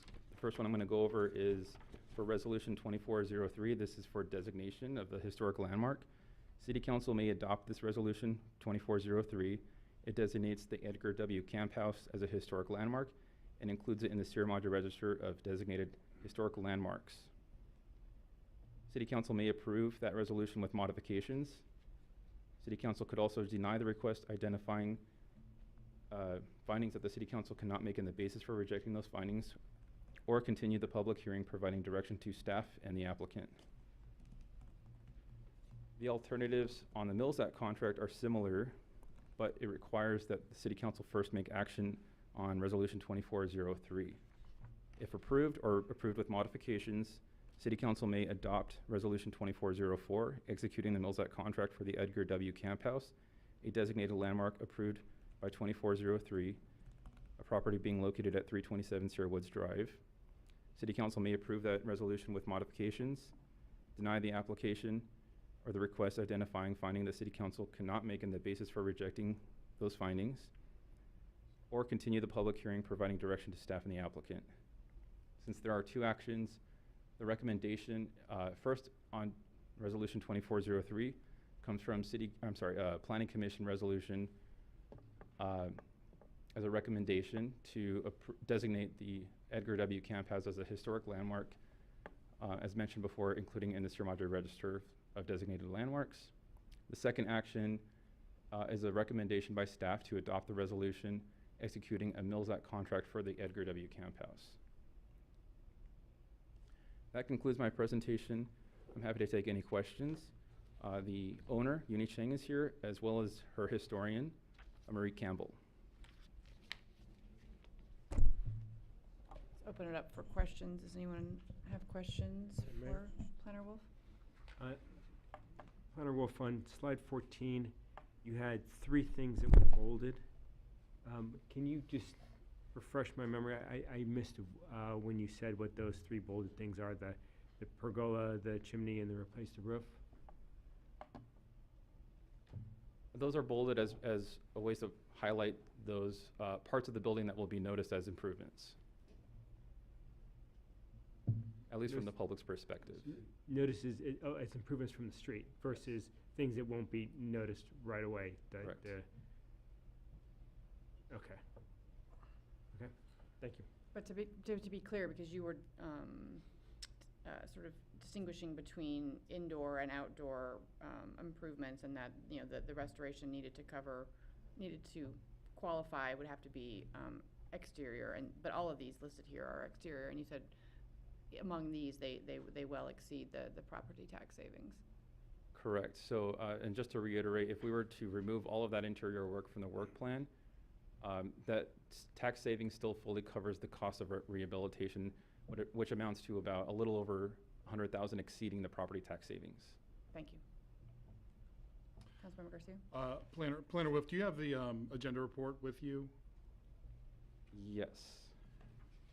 And I want to refer you to the 4th page from the last. Is the financial analysis for the contract. Is this in the report itself or an attachment? I have it in my staff report. As your attachment, though, It's, as far as the pages are concerned. So, and I know the whole thing, it's supposed to be 10 years, but we can only see 3 years here.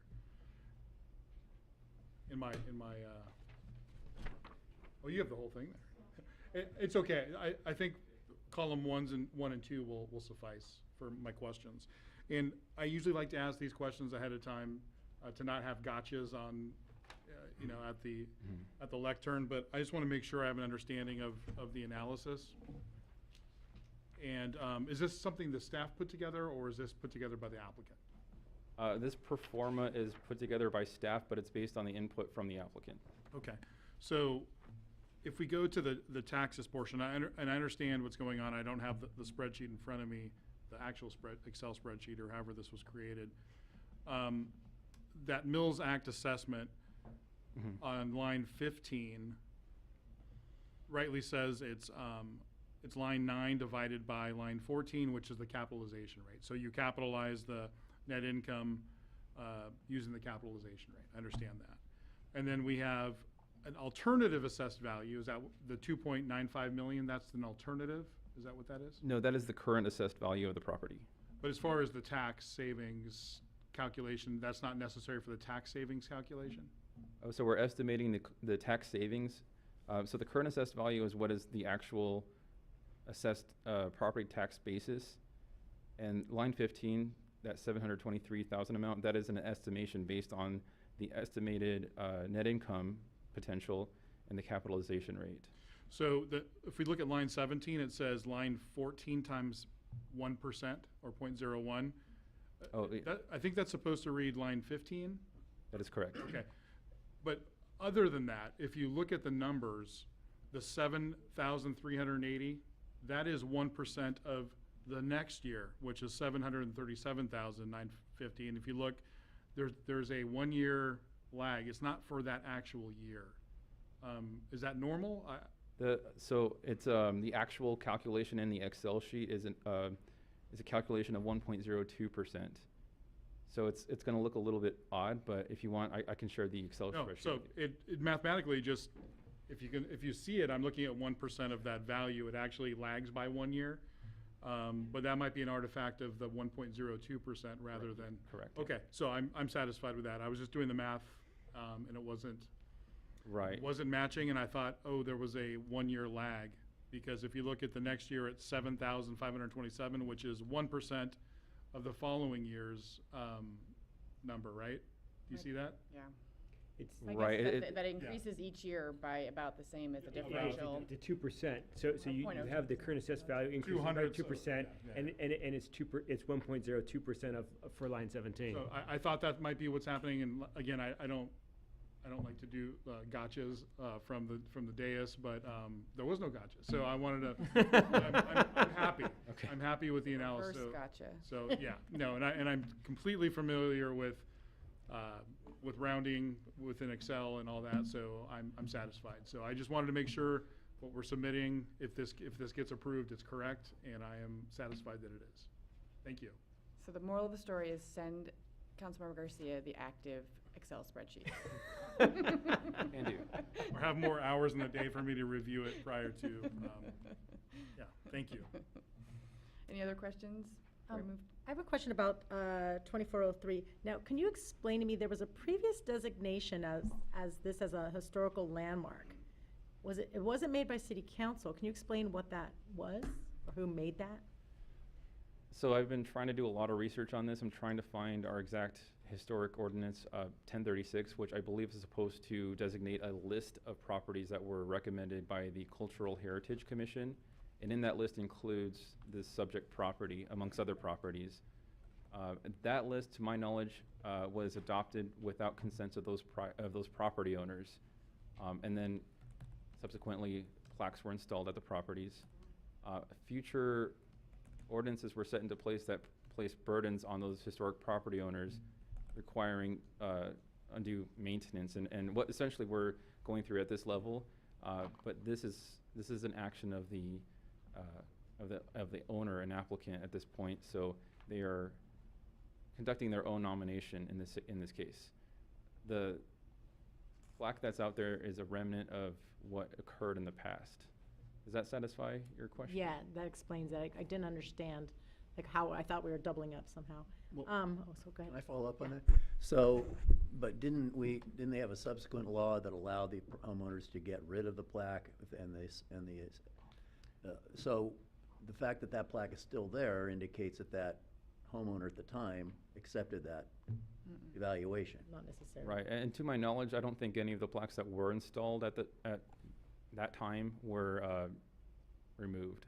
But the property owners could opt out, and because you mentioned in the report that this previous property owner did opt out as part of that program. Correct. Even though the placard is still there, it's not indicative of the prior owner's withdrawal from the program. Yes, and that goes to say that if you do find a plaque on a property, that doesn't always mean that it is an official historic landmark. It could just be a remnant. Got it. If there's no other questions. Two more. Yes, I'll try to please. be brief here. And this is just minor. When I'm looking at the staff report on page 6, there is some of the proposed work to be done, and I just noticed in the first 4, which are very small amounts relative to the totals, it says replaced in the past tense rather than replace. But even if it was replaced, it's my understanding the applicant's work is exceeding the Mills Act contract savings, so those amounts wouldn't even matter anyway. Am I correct there? Correct. Yeah. Hundreds of dollars relative to hundreds of thousands of dollars. Yeah. Even if we isolate it just to the exterior work, this still is in excess of about $100,000. Okay. I wanted to make sure that was explained. So I've got no problem with that. And then also, regarding Mills Act contracts in general, this is a 10-year contract, and they renew automatically into perpetuity. Can you just give us an explanation on that and how one would not renew, or if that's even possible? Yes, so a Mills Act contract is an initial 10 years with an automatic renewal every year thereafter. The property owner who is subject to a Mills Act contract can send a notice to the city for non-renewal if they wish to non-renew from Mills Act contract and no longer receive the tax benefits and incentives. They'll also remove themselves from the burden and obligation to maintain their property. If city finds that any historic property within Mills Act contract is neglecting their upkeep, we can act on terms of exiting that contract that they have. And you said it's renewed every year, or it's renewed for another 10-year term? It's automatically renewed every year. So there will be 1-year terms following the 10-year? You're saying every year? It's just a term that allows for automatic renewal, so they stay in perpetuity, but no new contract is signed. Okay, I understand. Thank you. That's it. Any further questions? Does anyone else need to disclose a site visit? Yes, I did visit the site on January 19th. I think it was at 2 o'clock. Was there for about an hour with the resident. The resident gave me a tour of the property. And as I mentioned before, I was there also on the 19th after Councilmember Garcia, similarly, but also Planner Wolf was in attendance as well, in addition to Councilmember Goss. Anyone else? And I was there on the 17th at 4 p.m. for about an hour with Planner Wolf as well as the owner, and I got a full tour of it along with Councilmember Lowe. Great. Okay, thank you. All right, so with that, seeing no more questions, I will open it up for public comment. Madam Mayor, we don't have any speaker cards, nor did we receive any emails in the city clerk's office. All right, so bringing it back to discussion. Do we want to give the homeowner a chance to provide comments? I mean, they would have an opportunity, but since they've come down here, if they would like to speak, I guess maybe if we don't have a speaker card, then we can just move on. I mean, I think if our discussion maybe brings up questions that would be Fair enough. useful for them to address. Yes. I am presupposing this might not be a lengthy discussion. But I don't want to presuppose. So if there is anyone wants to open the discussion, I will welcome that. Yeah, so, obviously very exciting that we have a green and green here in the city of Sierra Madre. A lot of people didn't know that we had a green and green. So that is, I feel as though this is what the Mills Act is made for. When we have something of not only historical significance, but of such architectural significance, we want to make certain that this property maintains its how it looks now and how it looked with the previous resident. But I mean, now it's even it looks amazing. So we want to make sure that this treasure remains and retains everything that it has here in our city, and that's I'm really excited that the resident is so excited to maintain and even not only maintain but upgrade some of the things that are throughout the property, such as the pergola and the concrete pavers underneath the pergola and some of those things on the exterior that could use some work. Hopefully, we get to see this house once again. So I'm really excited about this. I should disclose too that I was a Gamble House docent, and I have every book on the Green and Green architects. They're my favorite architects of all time, and I think someday I should own a home by Green and Green. But I also appreciate that even though it's not a requirement that we can mandate anything with the interior of the home, I really value that the interior of the home has been maintained in the same theme and the same features, and that the homeowner wants to maintain that, as well as bring some things back and then make it also functional, like remodeling the kitchen, which if you look at some of us have early 1920s homes and 19-teen homes, and the kitchens I don't even know how people cooked in a kitchen like that. There's no counter space, there's no cabinets, nothing. So I appreciate that those are upgrades that the homeowner is going to be taking and really being cognitive of keeping this valuable historical site in our town. So I'm excited.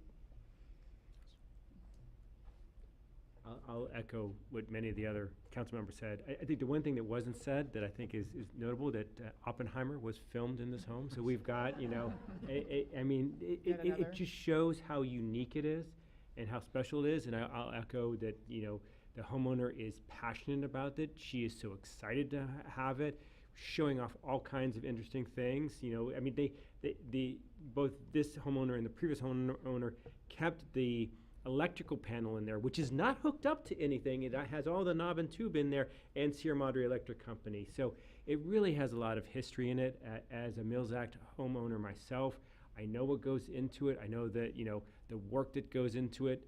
I'm thrilled that they're going to update the electrical, because it's a big, important thing of mine. That's the easiest way to lose a house is having knob and tube in it. So, but while she's updating the electrical, she's keeping the push button circuits on it. So, I think it's, we're very lucky to have both this house in the home and a homeowner that's so passionate about it.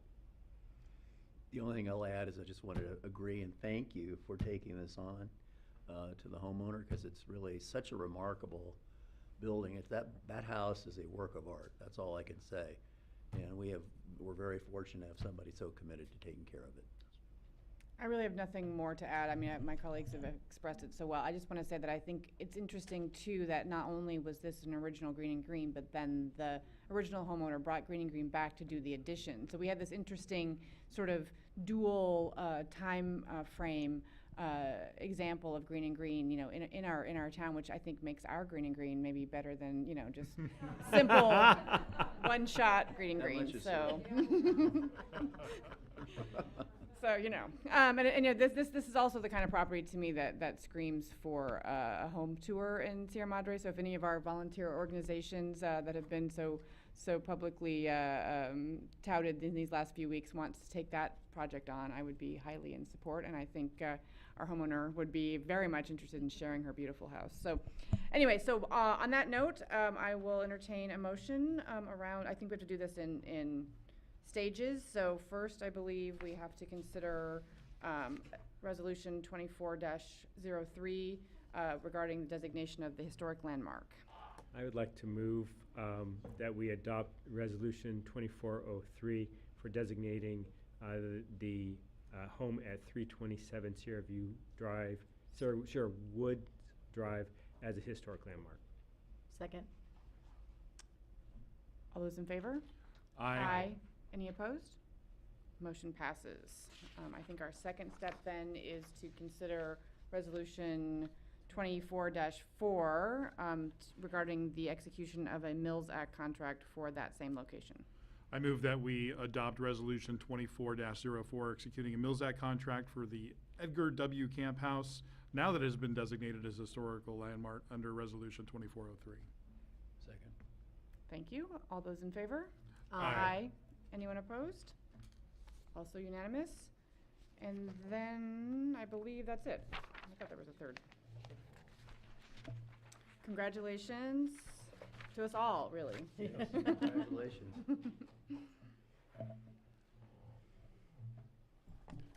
All right. On to our last discussion item regarding the crosswalk on. Nope. Am I skipping again? Yes. I'm sorry. Sorry, I wondered why Management Elinus James Carlson was coming up. Apparently I can't follow instructions. So we are going to discuss the letter of support that the city is proposing to send to the Department of Fish regarding the Fish and Wildlife staffing potential shortage. Great. Good evening, Mayor Krebs and City Council, and I'm happy there was no spreadsheet in my staff report tonight. The first discussion item of this evening's meeting is a request to authorize the mayor to sign a letter of support advocating for the continuing funding for human wildlife conflict specialists within the California Department of Fish and Wildlife. As you are aware, 2023 brought a considerable rise in wildlife activity to the Sierra Madre community. Human wildlife conflict specialists from Fish and Wildlife were integral in the managed response to calls for service, particularly with the black bears. The specialists responded to many calls in person, often traveling many miles to Sierra Madre. They also provided outreach events attended by very many Sierra Madre residents, and they were invaluable resources to the city's administration and police departments. Funding for these positions is set to expire at the end of this fiscal year, June 30th. Staff is working with the Department of Fish and Wildlife and the San Gabriel Valley Council of Governments to make a concerted push to advocate for the vital continuation of this staffing. The Council of Government will also assist other cities in the San Gabriel Valley area, as well as all the cities within the broader South Coast region of the Fish and Wildlife Department, to send a letter similar to this as well. Included with your staff report is the draft letter intended to be mailed to the budget decision makers, as well as the list of the suggested recipients. Staff is asking that the City Council make any edits they feel necessary to the letter and/or the list of recipients, and authorize the mayor to sign the letter for distribution. Thank you. I'd be happy to answer your questions. Anyone have questions? I have a question, yeah. Councilmember Goss. Maybe I'm not keeping up with all the activities you guys been involved in, but we were talking with COG about funding these positions for just a few cities. I don't see that here. I see this as just funding what we've had in the past, which in my opinion has been woefully inadequate. Sure. I'm not sure why we don't have that in there. Have we not made an agreement with other cities? Or is there something unwritten here that I'm not aware of? No, Councilmember Goss, you are correct. This is our first effort, is to have our legislators do the right thing and fund these positions for the foreseeable future. We're going to The way they're take. presently constituted, located out in San Bernardino. I'm sorry. What was? The way they're presently constituted, where the ones we're using are out in San Bernardino, right? Well, Mackenzie Rich is coming from Ventura quite a bit often too. Okay. So I think the tenor of the letter asks for 2 wildlife specialists in the San Gabriel Valley area. Right. We are approaching them, the legislators, for the funding that we think they should be doing going forward. There is a backstop idea that you're referring to, where we may approach some of the communities in the San Gabriel Valley area for a possible cost share to do that. So is this asking for these 2 people to be located here, or to be just, they would come here from their current? They would be based here, and I think in the discussions we've had, we are not considering funding of a building. You know, we are hoping that they would be living in the area and, you know, maybe a work from home, but they would be able to respond because they are now in the San Gabriel Valley area. That is the ask of the letter, that's the draft letter that's attached now. That may, you know, shift and change as things go forward, but this letter is real specific for the San Gabriel Valley. But we want the other cities in the South Coast region to also at least be aware of how important this is to us, and maybe they consider doing something more local themselves. So did I read this correctly? This is also supported by COG? Yes, they are working very closely with us. We've created, I call it informal regional wildlife group. Right. We've had 2 very good meetings so far with a number of Fish and Wildlife Department, very key members of the San Gabriel Valley COG that are instrumental in administering and trying to organize a lot of our efforts. It's a really good group that's emerging here. Right. That ask is on the, it's not easy, it's on the second page, it's like the last thing, specific to 2 per county, I think, is what you were asking for. Yeah. Can I ask a follow-up question then? So if it's coming from, if we're asking the state, that means it's coming from state funding. Therefore, if we're asking from COG, it's coming from our local funding. So if we're asking, am I wrong? Well, there are 2 components. No, I mean, this that particular Councilmember- letter is asking for state funding. This is for Correct. funding the State Thank you. Department of Fish and Wildlife. Yes, so not Right. exactly. Thank you. Right. Madam Mayor? Yes, please. So it's my understanding that the governor has already proposed the initial budget. Do you know if the initial budget would cover these positions? It was just last week, and we talked to our friends at Fish and Wildlife, and they were not aware yet. They had not gotten to make that determination yet. So that's something they are looking at to try to, you know, give us some guidance as well. And I don't know all the particulars of Sacramento, but it's my understanding there's generally revisions to the budget that could happen in the future as well? Okay. Yes. Any other Madam- questions? Yes, I Please. had a couple. Mayor Pro Tem. So we haven't heard anything about the budget on this. Do we have anyone that would support it in Sacramento? It's one thing to send a letter. The other thing is are there any plans to have an organization or hire a lobbyist or anything to help push for this? Would the COG do that? Like, how do we? It's one thing to send a letter, but you know, if we're really going to want to get these funds, it's almost like we need to have a more mounted response to it. Well, I think we're doing our best to go by the recommendations of the Department of Fish and Wildlife. They had never seen anybody do anything like this to support them. So there are no lobbyist groups that we've approached or that have even approached us for this.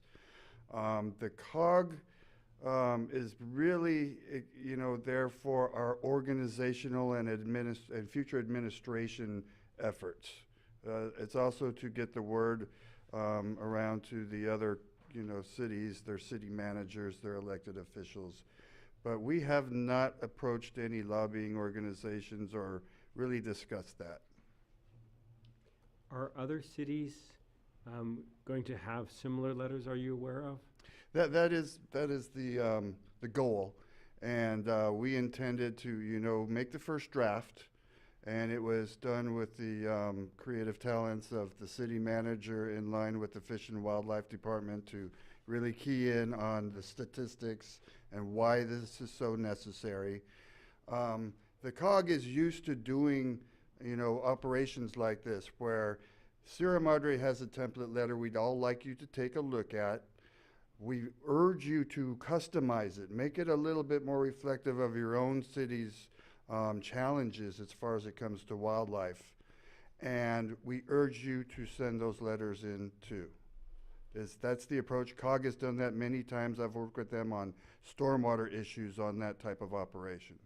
So based on your experience working with the COG, do you see them, do you see other cities looking that would send letters? I mean, there seems to be some other cities that may be interested. Do you think that they will based on your conversations? Yes, I do. I really do.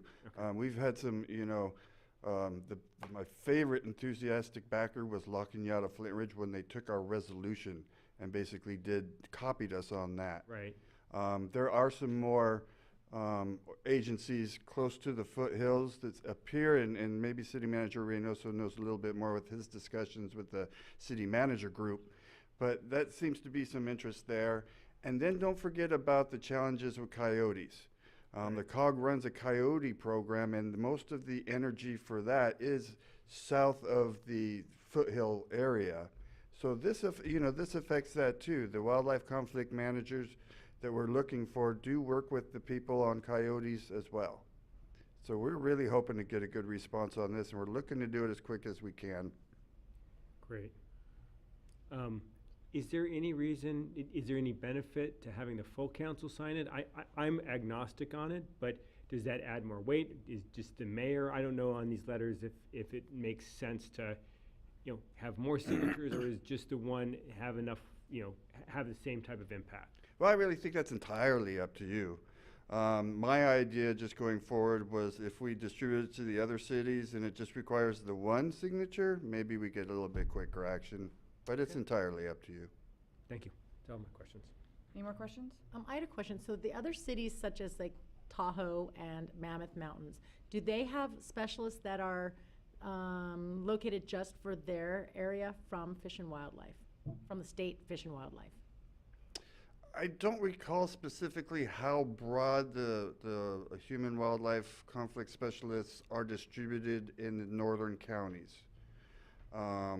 I don't know if City Manager Reynoso recalls us discussing that much, but that being said, I know that Fish and Wildlife, maybe in its prior, iteration, has had Tahoe-specific projects that presumably they were funded. So my question then would be, I mean, is that's part of what we're pleading for, is if these other areas, not discussion, if these other areas already have possibly do these other areas. Do these other areas, and if they do, how did they go about getting specialists just for their area, and why would we struggle getting specialists for our area when we have a higher instance, by shown in the data, of bear activity or wildlife activity? Sorry. More bear too. Well, I mean wildlife in general. Yeah, I would really we don't want it to be just bear. We're talking. I'd hate to go so far as to speculate as to what was making them pay more attention to particular areas of the state at one time or another. Really just kind of focused on what we're trying to do here. I think I can add 6 months ago or so when we were in Sacramento, we met with the director of Fish and Wildlife. He did mention, and maybe a play out of our book, that they did a zero-based budget, and they found that I think it was 2 or 3 folds that they were underfunded. So I'm sure that they're taking a look at every program that they have, and you know, this for us, this program is on the chopping block, and it may be the same case for Lake Tahoe. I'm not sure, but we do know, we did hear that through the zero-based budget, they were severely underfunded. Yeah. My point would be, is I'm wondering if we could possibly, if that would be part of the letter stating we have a much more densely populated area with less manned specialist positions. In other words, those areas are less dense in people. They have the same activity, if not less, in bear activity. We have more bear activity, more humans, and more interaction, and less personnel. So that's why I'm wondering if that should be an aspect of what we're looking at when we're pleading with the state for these positions to be paid for. The data that we used was taken directly from Fish and Wildlife staff, and I don't know that we have the data from Lake Tahoe. We could reach out to Fish and Wildlife to see if that is the case, but the basis for this letter was taken from stats specifically for our region. And would we be interested in? Let's move that to discussion. Okay. Any other questions? Okay, so I'll open this up for public comment. Madam City Clerk. Madam Mayor, we do not have any speaker cards on this topic, nor did the city clerk's office receive any emails. Okay, so back to discussion. So the reason I ask that is that when we're speaking about Fish and Wildlife, and no accusations to them and nothing against their data, but they're going to have their own narrative. They're going to validate where they spend their money, and if they already have validated that they want to have their positions secured up in those regions, and we're now asking for funding to have our region supported, we're looking at them to place the wording on that when it should be up to us, because in my opinion, then that's mismanagement of time and resources of positions. If they're already manning that, they want to keep that validated.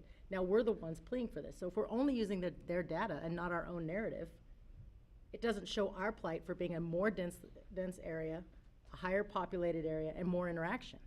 I don't think we're at odds with No, I'm not saying them. that. Yeah. I'm not saying that, but do you see what I'm saying? They don't have to argue for their positions to be manned in Tahoe and Mammoth or those regions. It's being taken care of. If they have them, we don't actually know we actually don't know if they have them. Oh, from what I understood from the history we looked and the research and people reporting constantly, and went their presentation last time. No, I don't know that we know that they have these specific positions. We do know that this program was a pilot program that is set to expire, and so that's why the funding sort of has become more of a problem, because it's set to expire and it's not a perpetually funded program. And so I do think that they are interested in continuing it for sure. That's why I think they're supporting our efforts to support their efforts, I suppose. And I think that your point is we are unique. When you look at Mammoth or Tahoe or anywhere else, the bears can come into town, and then they can leave town. They can go out. It is much more of an island, right? Mm-hmm.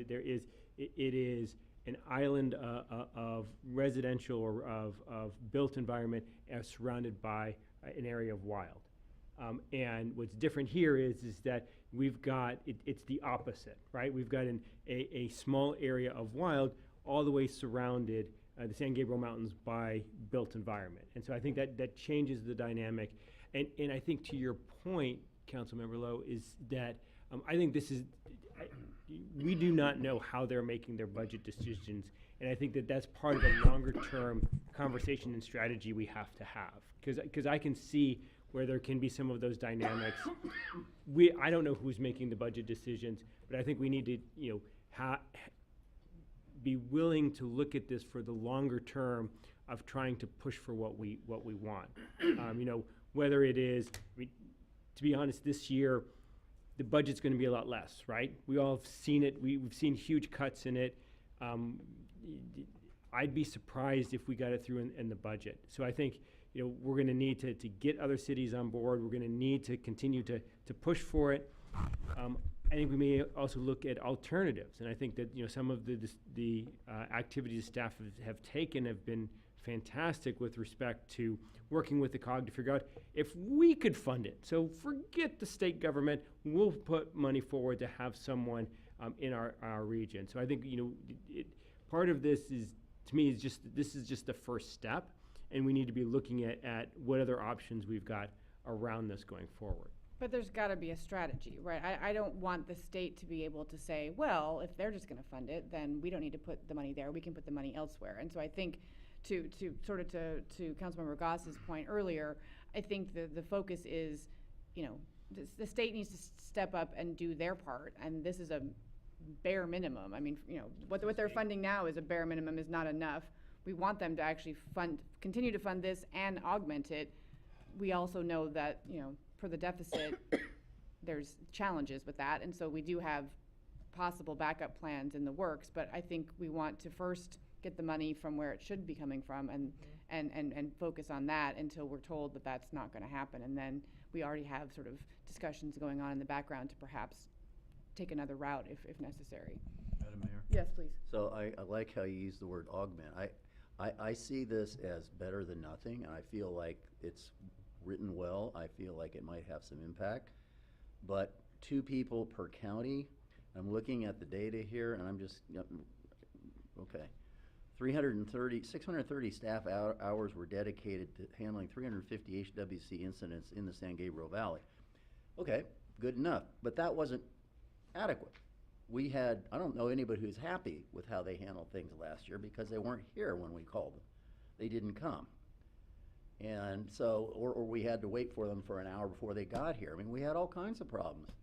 So to me, the idea that this is gonna, first of all, I don't believe anybody in the room believes this is gonna solve our problem if we get these 2 reps. But I like the idea of talking about, okay, 2 reps per county, maybe we could be a little more specific about where they'd be housed, or what their responsibilities would be, and could we get funding for a 3rd rep or a 4th rep? Because that's what we really need. We really need some focus, and we need resources. That's, we're all gonna be here, what, in April and May, and we're gonna have the same problem we had last year. Could it be worse? We feel like there's gonna be more cubs, right, born. That's what I've been told. We're gonna have more bears. So I feel like we ought to take this a little more seriously. I mean, this is a good first step. I think the COG conversations have been great. I don't think we're close to what we're gonna need. So I'm hearing we're having similar direction and feeling on this. I mean, do we need to before us is the adoption of this letter, and I'm full support of the letter. I think, again, I agree that it's well-written and a good first step, but it seems like we need almost to have a plan or a strategy put together, you know, and thought through kind of how this fits in and where we need to go with it, what our options are. Is that what, do other people agree with that? Is that the right thing, or is there another, you said that this isn't sufficient, so what should we do? What direction should we give staff? Okay, I said this last year, I'll say it again. This is a public safety issue. Our public safety personnel are already encumbered. They've got no more time, and they don't have the training. So it seems to me that if we can't get this, we can't even get this. Let's say we do get it, it's not enough. We've got to start talking about hiring one of these people for Sierra Madre. I don't know why we can't do that. It's a public safety issue. Bring in an expert. Find some housing for them. Pay them a salary and benefits. Look, if we have a unique problem, we need to deal with it uniquely. I don't disagree. I realize that our budget is tight, but I don't we got disagree. bears roaming through our streets, folks. I mean, But I also think that this is a state. If the I agree state's- with this. If their mission is to control wildlife, and we pay tax dollars to the state, and our citizens pay tax dollars to the state, their tax dollars should be used appropriately. I totally agree. I'm So just that's why I'm saying- being practical here. I'm Yeah. just saying, you know, go try to do what we can here. Yes. But maybe we can start talking about maybe funding our own, or maybe going at it with Pasadena and Monrovia. I don't know. And There that's are a lot what of different, permutations. So just to bring it back to the letter as well. I mean, because I do think the broader discussion about a broader strategic plan or sort of the next steps might be slightly outside of the purview of this, and that maybe we should agendize that. But I won't cut you off, Councilmember Garcia. But so go ahead and say what you're going to say, and then I have a specific letter recommendation. Yeah, I think we're talking about a couple different things, and I take your point that this probably needs to be a different discussion that's agendized, because the human wildlife conflict specialist, yes, gives advice on what we're already doing, but it tends to be more reactive. And kind of to your point, Councilmember Lowe, is that the department is responsible for managing the population, and that's a whole nother topic we haven't really been talking about. But other than that, kind of bringing it back to this letter and what we're talking about, when the mayor and I met with Director Bonham up in Sacramento with the city manager, you jogged my memory, thank you. A couple things. One is, we talked about the Tahoe Basin, so it wasn't Lake Tahoe or South Lake Tahoe specific in their programming. It was the Tahoe Basin, which is kind of a greater area than just the city. And they were doing the trap, tag, and haze as a pilot there as well. So I don't know if they're getting the funding that we're getting or if it's all going away. But to your point, during that conversation, we did recall that this is one of the few departments that has a zero-based budget. So if we're trying to lobby the legislature to put, or the governor or whomever, to put this money in the budget, that doesn't, from what I recall, one of the points is he's never seen a budget saying this is funding this specific position. The money just comes, and then there's their pool of money, and then all the department heads have to justify how to spend that money. So we need to make sure that if the money comes in somehow, that I'm not sure who the letter needs to maybe go back to the director and making sure that he has an understanding that this is vitally important. Regardless of if the governor gives them more money. So it could be regardless of the budget. This is vitally important to us. And so that's something that's very important. And I think it was Mayor Pro Tem's point, a couple of weeks ago, I did speak with the mayor of La Cañada, Flint Ridge, and he asked me, please keep us informed of your fight on this, and we are with you every step of the way. Mayor of Laverne, who's the president of the COG, similar, very interested. Mayor of Claremont, very interested. Mayor of Monrovia, very interested. So we want to make sure staff, if we approve this letter, that staff follows up with those cities specifically, because I would almost guarantee that they would write a similar letter and send it. We have other efforts in other communities, but to me, it was very important that we included all wildlife, because it's easier to fund the region rather than just Sierra Madre. But to your point, I agree with you. This is a public safety issue, and we need to make certain that our residents are made safe. And we're as the residents know, we're taking many steps to ensure that, with our cans, with our ordinances, our wildlife management plan, us lobbying Fish and Wildlife and Sacramento to make certain that these things are taken care of. So kind of bringing it back to letter, I just want to make sure we're sending it to the right people, because they do have a zero-based budget. If the governor says, hey, we're going to give you extra money for this, like I said, Bonham said that's never happened before, Director Bonham. I've never seen specific instructions on how to spend the money within the department. So we have to make sure that we're tailoring it to making sure these are funded. It seems to me I'm hearing sort of two types of potential edits or additions to the letter. One, to Councilmember Garcia's point, that maybe there just needs to be a sentence or two, and I'll note that the director of Fish and Wildlife Department is a carbon copy. It's not directed to him, but he's supposed to be CC'd. So we could do one of two things. One, either add him as a second addressee and sort of add something in there that we would expect if this funding was approved, that it it would be directed to support this program, or leave them as a CC and then just add a sentence to the effect of that, if this was included in the budget, again, we would expect that would be allocated, appropriately to support this. I mean, I don't think we can direct, we can't direct their action, but I mean, we can make it clear that our support for this additional funding is specific to this, and we're not interested in Fish and Wildlife just getting extra money for general purpose. I mean, we might be, but not, obviously not for this purpose. And then the other thing I'm hearing is that maybe we make it clearer that this is the bare bone minimum, and even that is somewhat insufficient. I want to make sure that we're being careful and walking a line that, we are right now having the support of the staff at Fish and Wildlife, so I want to make sure we don't create a situation where we're at odds. But I do think it's important to perhaps point out that this is the minimum program that's being funded now, which is insufficient in itself. We're asking for a slight, augmentation, but even that we feel may not, probably isn't going to be long-term, sufficient either. And so just so that they're clear that this is like the bare minimum of what they should be doing, and that really they should be doing more. But at least, we want them to continue what they've already funded.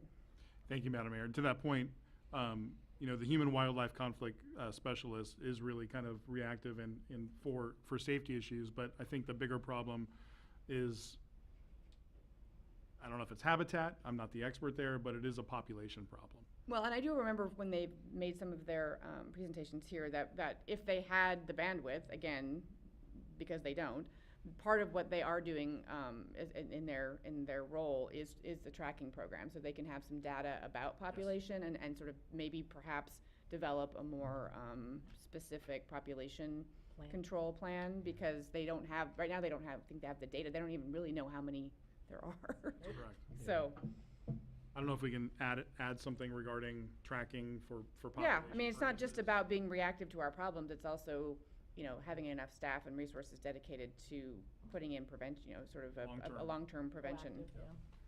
I like it. I agree. So I don't think are we actually moving to approve this, or are we just, do you have enough direction as to updating the letter? Discussion. I think so. Would you like us to bring it back to council, or would you like us to make those amendments and just circulate it back to the council or the mayor for signature? I'd be interested in folks' thought about process. I'm comfortable empowering you. I think we're all in a general agreement, and I think that time is of the essence of this. So I'd be fine empowering you to read the final version and authorize and sign it. Okay. Anybody else have? I'm in 100% agreement.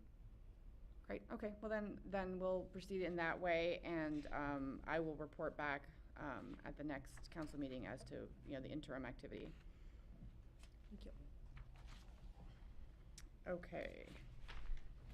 So now to our last discussion item. I think our Director of Public Works, Inez, is going to give an update on the crosswalk at Baldwin and Laurel. Good evening again. At the request of Councilmember Lowe, staff was directed to investigate the intersection of North Baldwin Avenue and East Laurel Avenue and verify the installation of crosswalks. Staff confirmed that the existence crosswalk and newly upgraded ADA confirming transitions to the crosswalk on each end. Crosswalks were restriped as part of the city's annual Legends and Crosswalk Striping Program in August of '23. In addition, staff contacted the Gooding School with an option to install a flashing crosswalk light at the location and presented a cost-sharing proposal in the amount of $9,000. While there are currently no regulations requiring the installation of flashing crosswalk lights, flashing crosswalk lights were installed in selected locations in the downtown area to increase pedestrian safety. And the lights were well received in the community. Flashing crosswalk lights in the downtown area have dedicated funds through the Downtown Assessment District. Shortly following the downtown installations, the Department of Public Works was approached by St. Rita's School requesting flashing crosswalk lights at the intersection of North Baldwin and East Allegra Avenue. St. Rita's School agreed to pay the cost of the flashing crosswalk lights. Following a request from St. Rita's School, Public Works established a policy for installing flashing crosswalk lights outside of the downtown district. requiring the requester to agree to pay for the flashing crosswalk lights. In November of 23, the Gooden School approached the Department of Public Works with the idea of installing the flashing crosswalk light. As was done at St. Rita, Public Works provided a verbal proposal to install the flashing crosswalk light at the existing crosswalk that spans North Baldwin Avenue at their northwest boundary at East Laurel Avenue. Gooden School was verbally quoted the amount of $9,000. The school representative declined the proposal as it was not in their budget. Cost recovery policy, staff has reconsidered this policy due to the noticeable benefit that the general walking public receives from this equipment. Staff intends to contact the Gooden School with a revised proposal to cover 50% of parts and labor provided by the city. The city will also provide a refund to St. Rita School under the revised cost-sharing policy. Financial review, the Department of Public Works has one flashing crosswalk light system in its possession at this time, costing the city $9,072.48. Based on the revised cost-sharing policy, the subsidy will be retroactively applied to the flashing light crosswalk installed at St. Rita, and a refund will be made. Should the Gooden School elect to participate in the cost-sharing flashing crosswalk lights program, the financial impact to the city would be $9,072.48, including a refund of $4,536.24 to St. Rita School, which street maintenance materials in the Public Works Department will absorb.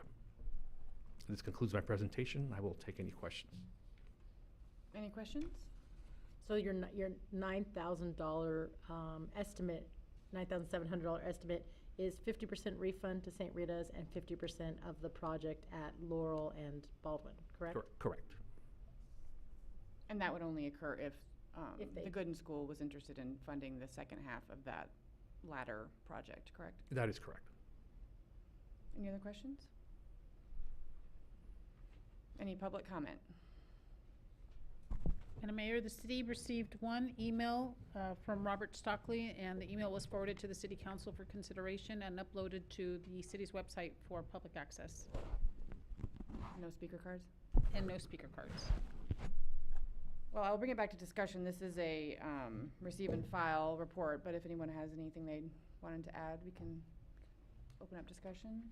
No, Councilmember Lowe, it was your request. I just like it because I think, well, as well as the fact that we added a stop sign at Sierra Madre Middle School region, and you know, kids are kids and they're on their phones and drivers are on their phones, and we haven't really seen the report yet from Berkeley about the traffic report on how flow is going near schools. But being a teacher near a school that a child was hit and lost and passed away, these kinds of things really make me like kind of cringe, like thinking you've got small children ages maybe pre-K soon, or kindergarten through 8th grade at these campuses, and what if we just had lights that help flash them, or we help prepare these schools that help educate how to better have safe campuses? That route, that crosswalk is one of my main routes when I walk around the city. And I've never had a close call there, but I have seen a lot of cars come down that hill really fast. So I feel like I'm hoping that Gooden will agree and pony up the 5,000, because I think that would be a real plus if we could get this at both St. Rita and at Gooden. So hats off to staff. Hope we can pull this off. Madam Mayor? Yeah, that west side is a curb cutout within the parkway, and people crossing west to east, it really is kind of hidden. We hope that residents will pay attention to traffic, but, you know, as Councilmember Lowe mentioned, that some of these are children, so. Well, you have people from outside of town getting their kids from at school, too. That's right. So if you haven't, I just want to implore the council, if you have not read Rob Stockley's comment email, I encourage you to, and I did forward it to the city manager to consider where the red is on Baldwin, because making that left-hand turn is kind of a blind corner if cars are parked north on Baldwin. So I did request city manager to at least consider the comments of former Mayor Stockley within his public comment. But really, that's all I have to say about this issue. Yeah, I would just second, I was gonna mention the same thing, that the city could look into what, the feasibility of the suggestion around the parking there, because I have come through that intersection, and you have to pull pretty far out onto Baldwin to be able to see, whether it's safe to turn left. And oftentimes, in the morning, the Gooden crosswalk person is very good about, telling you to go, but, at other times, first of all, that's not his job, and second of all, at other times, there is no crossing guard, and so it is a difficult intersection in that way, adding on to the fact that there's a crosswalk there. There is there are new crossing guards there, and they don't do the traffic direction like we had before, so it's a little different, yeah. Well, then, even more so. Yeah. Okay, well, thank you for that, and I appreciate the report, and I think that concludes that. Receive and file. Thank you, sir. Very good. Thank you. All right, so I will ask if anyone has items for future agenda. I think we've come up with at least one during the meeting tonight. I don't know if someone wants to officially agendize it. Sure. I'd like to agendize a discussion on a bear strategy or wildlife strategy going forward. Maybe it's part of the wildlife update that we've got. I know it's on the calendar. To try to look at not just what we're doing within the city, but it is the broader, the statewide thing. I think that's what the difference of what we've got coming out here. Yeah, I would like to suggest that it's more of an outward-facing strategy versus our wildlife plan. Right. Which I know the Natural Resource Commission has brought up, has been working on recently. So just to distinguish those two things. Does that comport? That was what my intent was, so thank you for clarifying. Any other items? Following on this conversation, I'd be interested to know if the Berkeley study is looking at blind corners, because when Councilmember Garcia was saying the blind corner there at Baldwin, I'll tell you that corner at Grandview and Cannon is one where my office looks out on there, and it is at least once a day I hear someone honking trying to cross that, and when I try to cross Grandview at Cannon, it's another blind corner. So I have a very hard time getting there, getting across that, and I think that I'm hearing that there's multiple places that we have blind corners in here, and I don't know what the right way to approach it is. I don't know if it's part of the Berkeley study or something else. And so I know we're not having a discussion here on non-agenda items, but we're talking about future potential agenda items. And I will indicate to you that I've had this discussion with the city manager about when we're thinking about our future budget, because I am hearing from residents about multiple corners, Mountain Trail and the Boulevard being another one, that we try to budget a certain amount our next cycle to have a thoughtful plan to look at these corners that residents have been complaining about, and then perhaps doing traffic studies upon them. And I don't think that needs to be agendized. I think that's within the purview of the city manager. Okay. But I 100% agree with you, and that conversation has already happened. If you want to follow up. Mariposa and Sunnyside, too. Yeah, that's what I was just about to say. And frankly, Mariposa and Lima, I've heard too. Yeah. But yeah. I mean, I live on Lima, so Yeah. there's acceleration issues, not blind corners, but people this is really. coming on, yeah. Mayor, I can tell you that those sites have already been talked about with staff, and the sites that Mayor Pro Tem mentioned has also been talked about. And we are building a list, and we are creating a strategy to where we will have either engineering service come and look at those areas, and we're also looking at police data to see if there's a history of accidents or close calls or calls for service at those intersections. So we are taking a look at all, and those intersections that you mentioned are being considered. Thank you.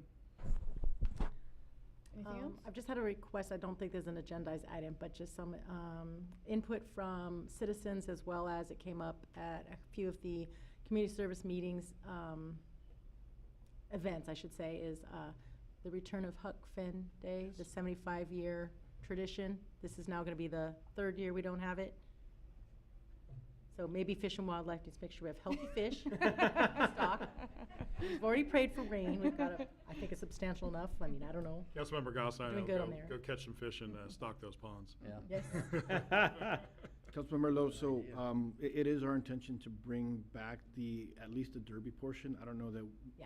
we'll have the overnight camping. We've had an abundance of rain for a couple of years, so water has not been an issue. But we did have issues with parasites with fish, and so we've had years where fish have not been available. So it seems right now if it's not one thing, it's another. But staff is intended to bring that event back as soon as possible. Thank you. Great. Anything else? Then I would entertain a motion to adjourn. Motion to adjourn. Second. All those in favor? Aye. Any opposed? We are adjourned. Thank you all.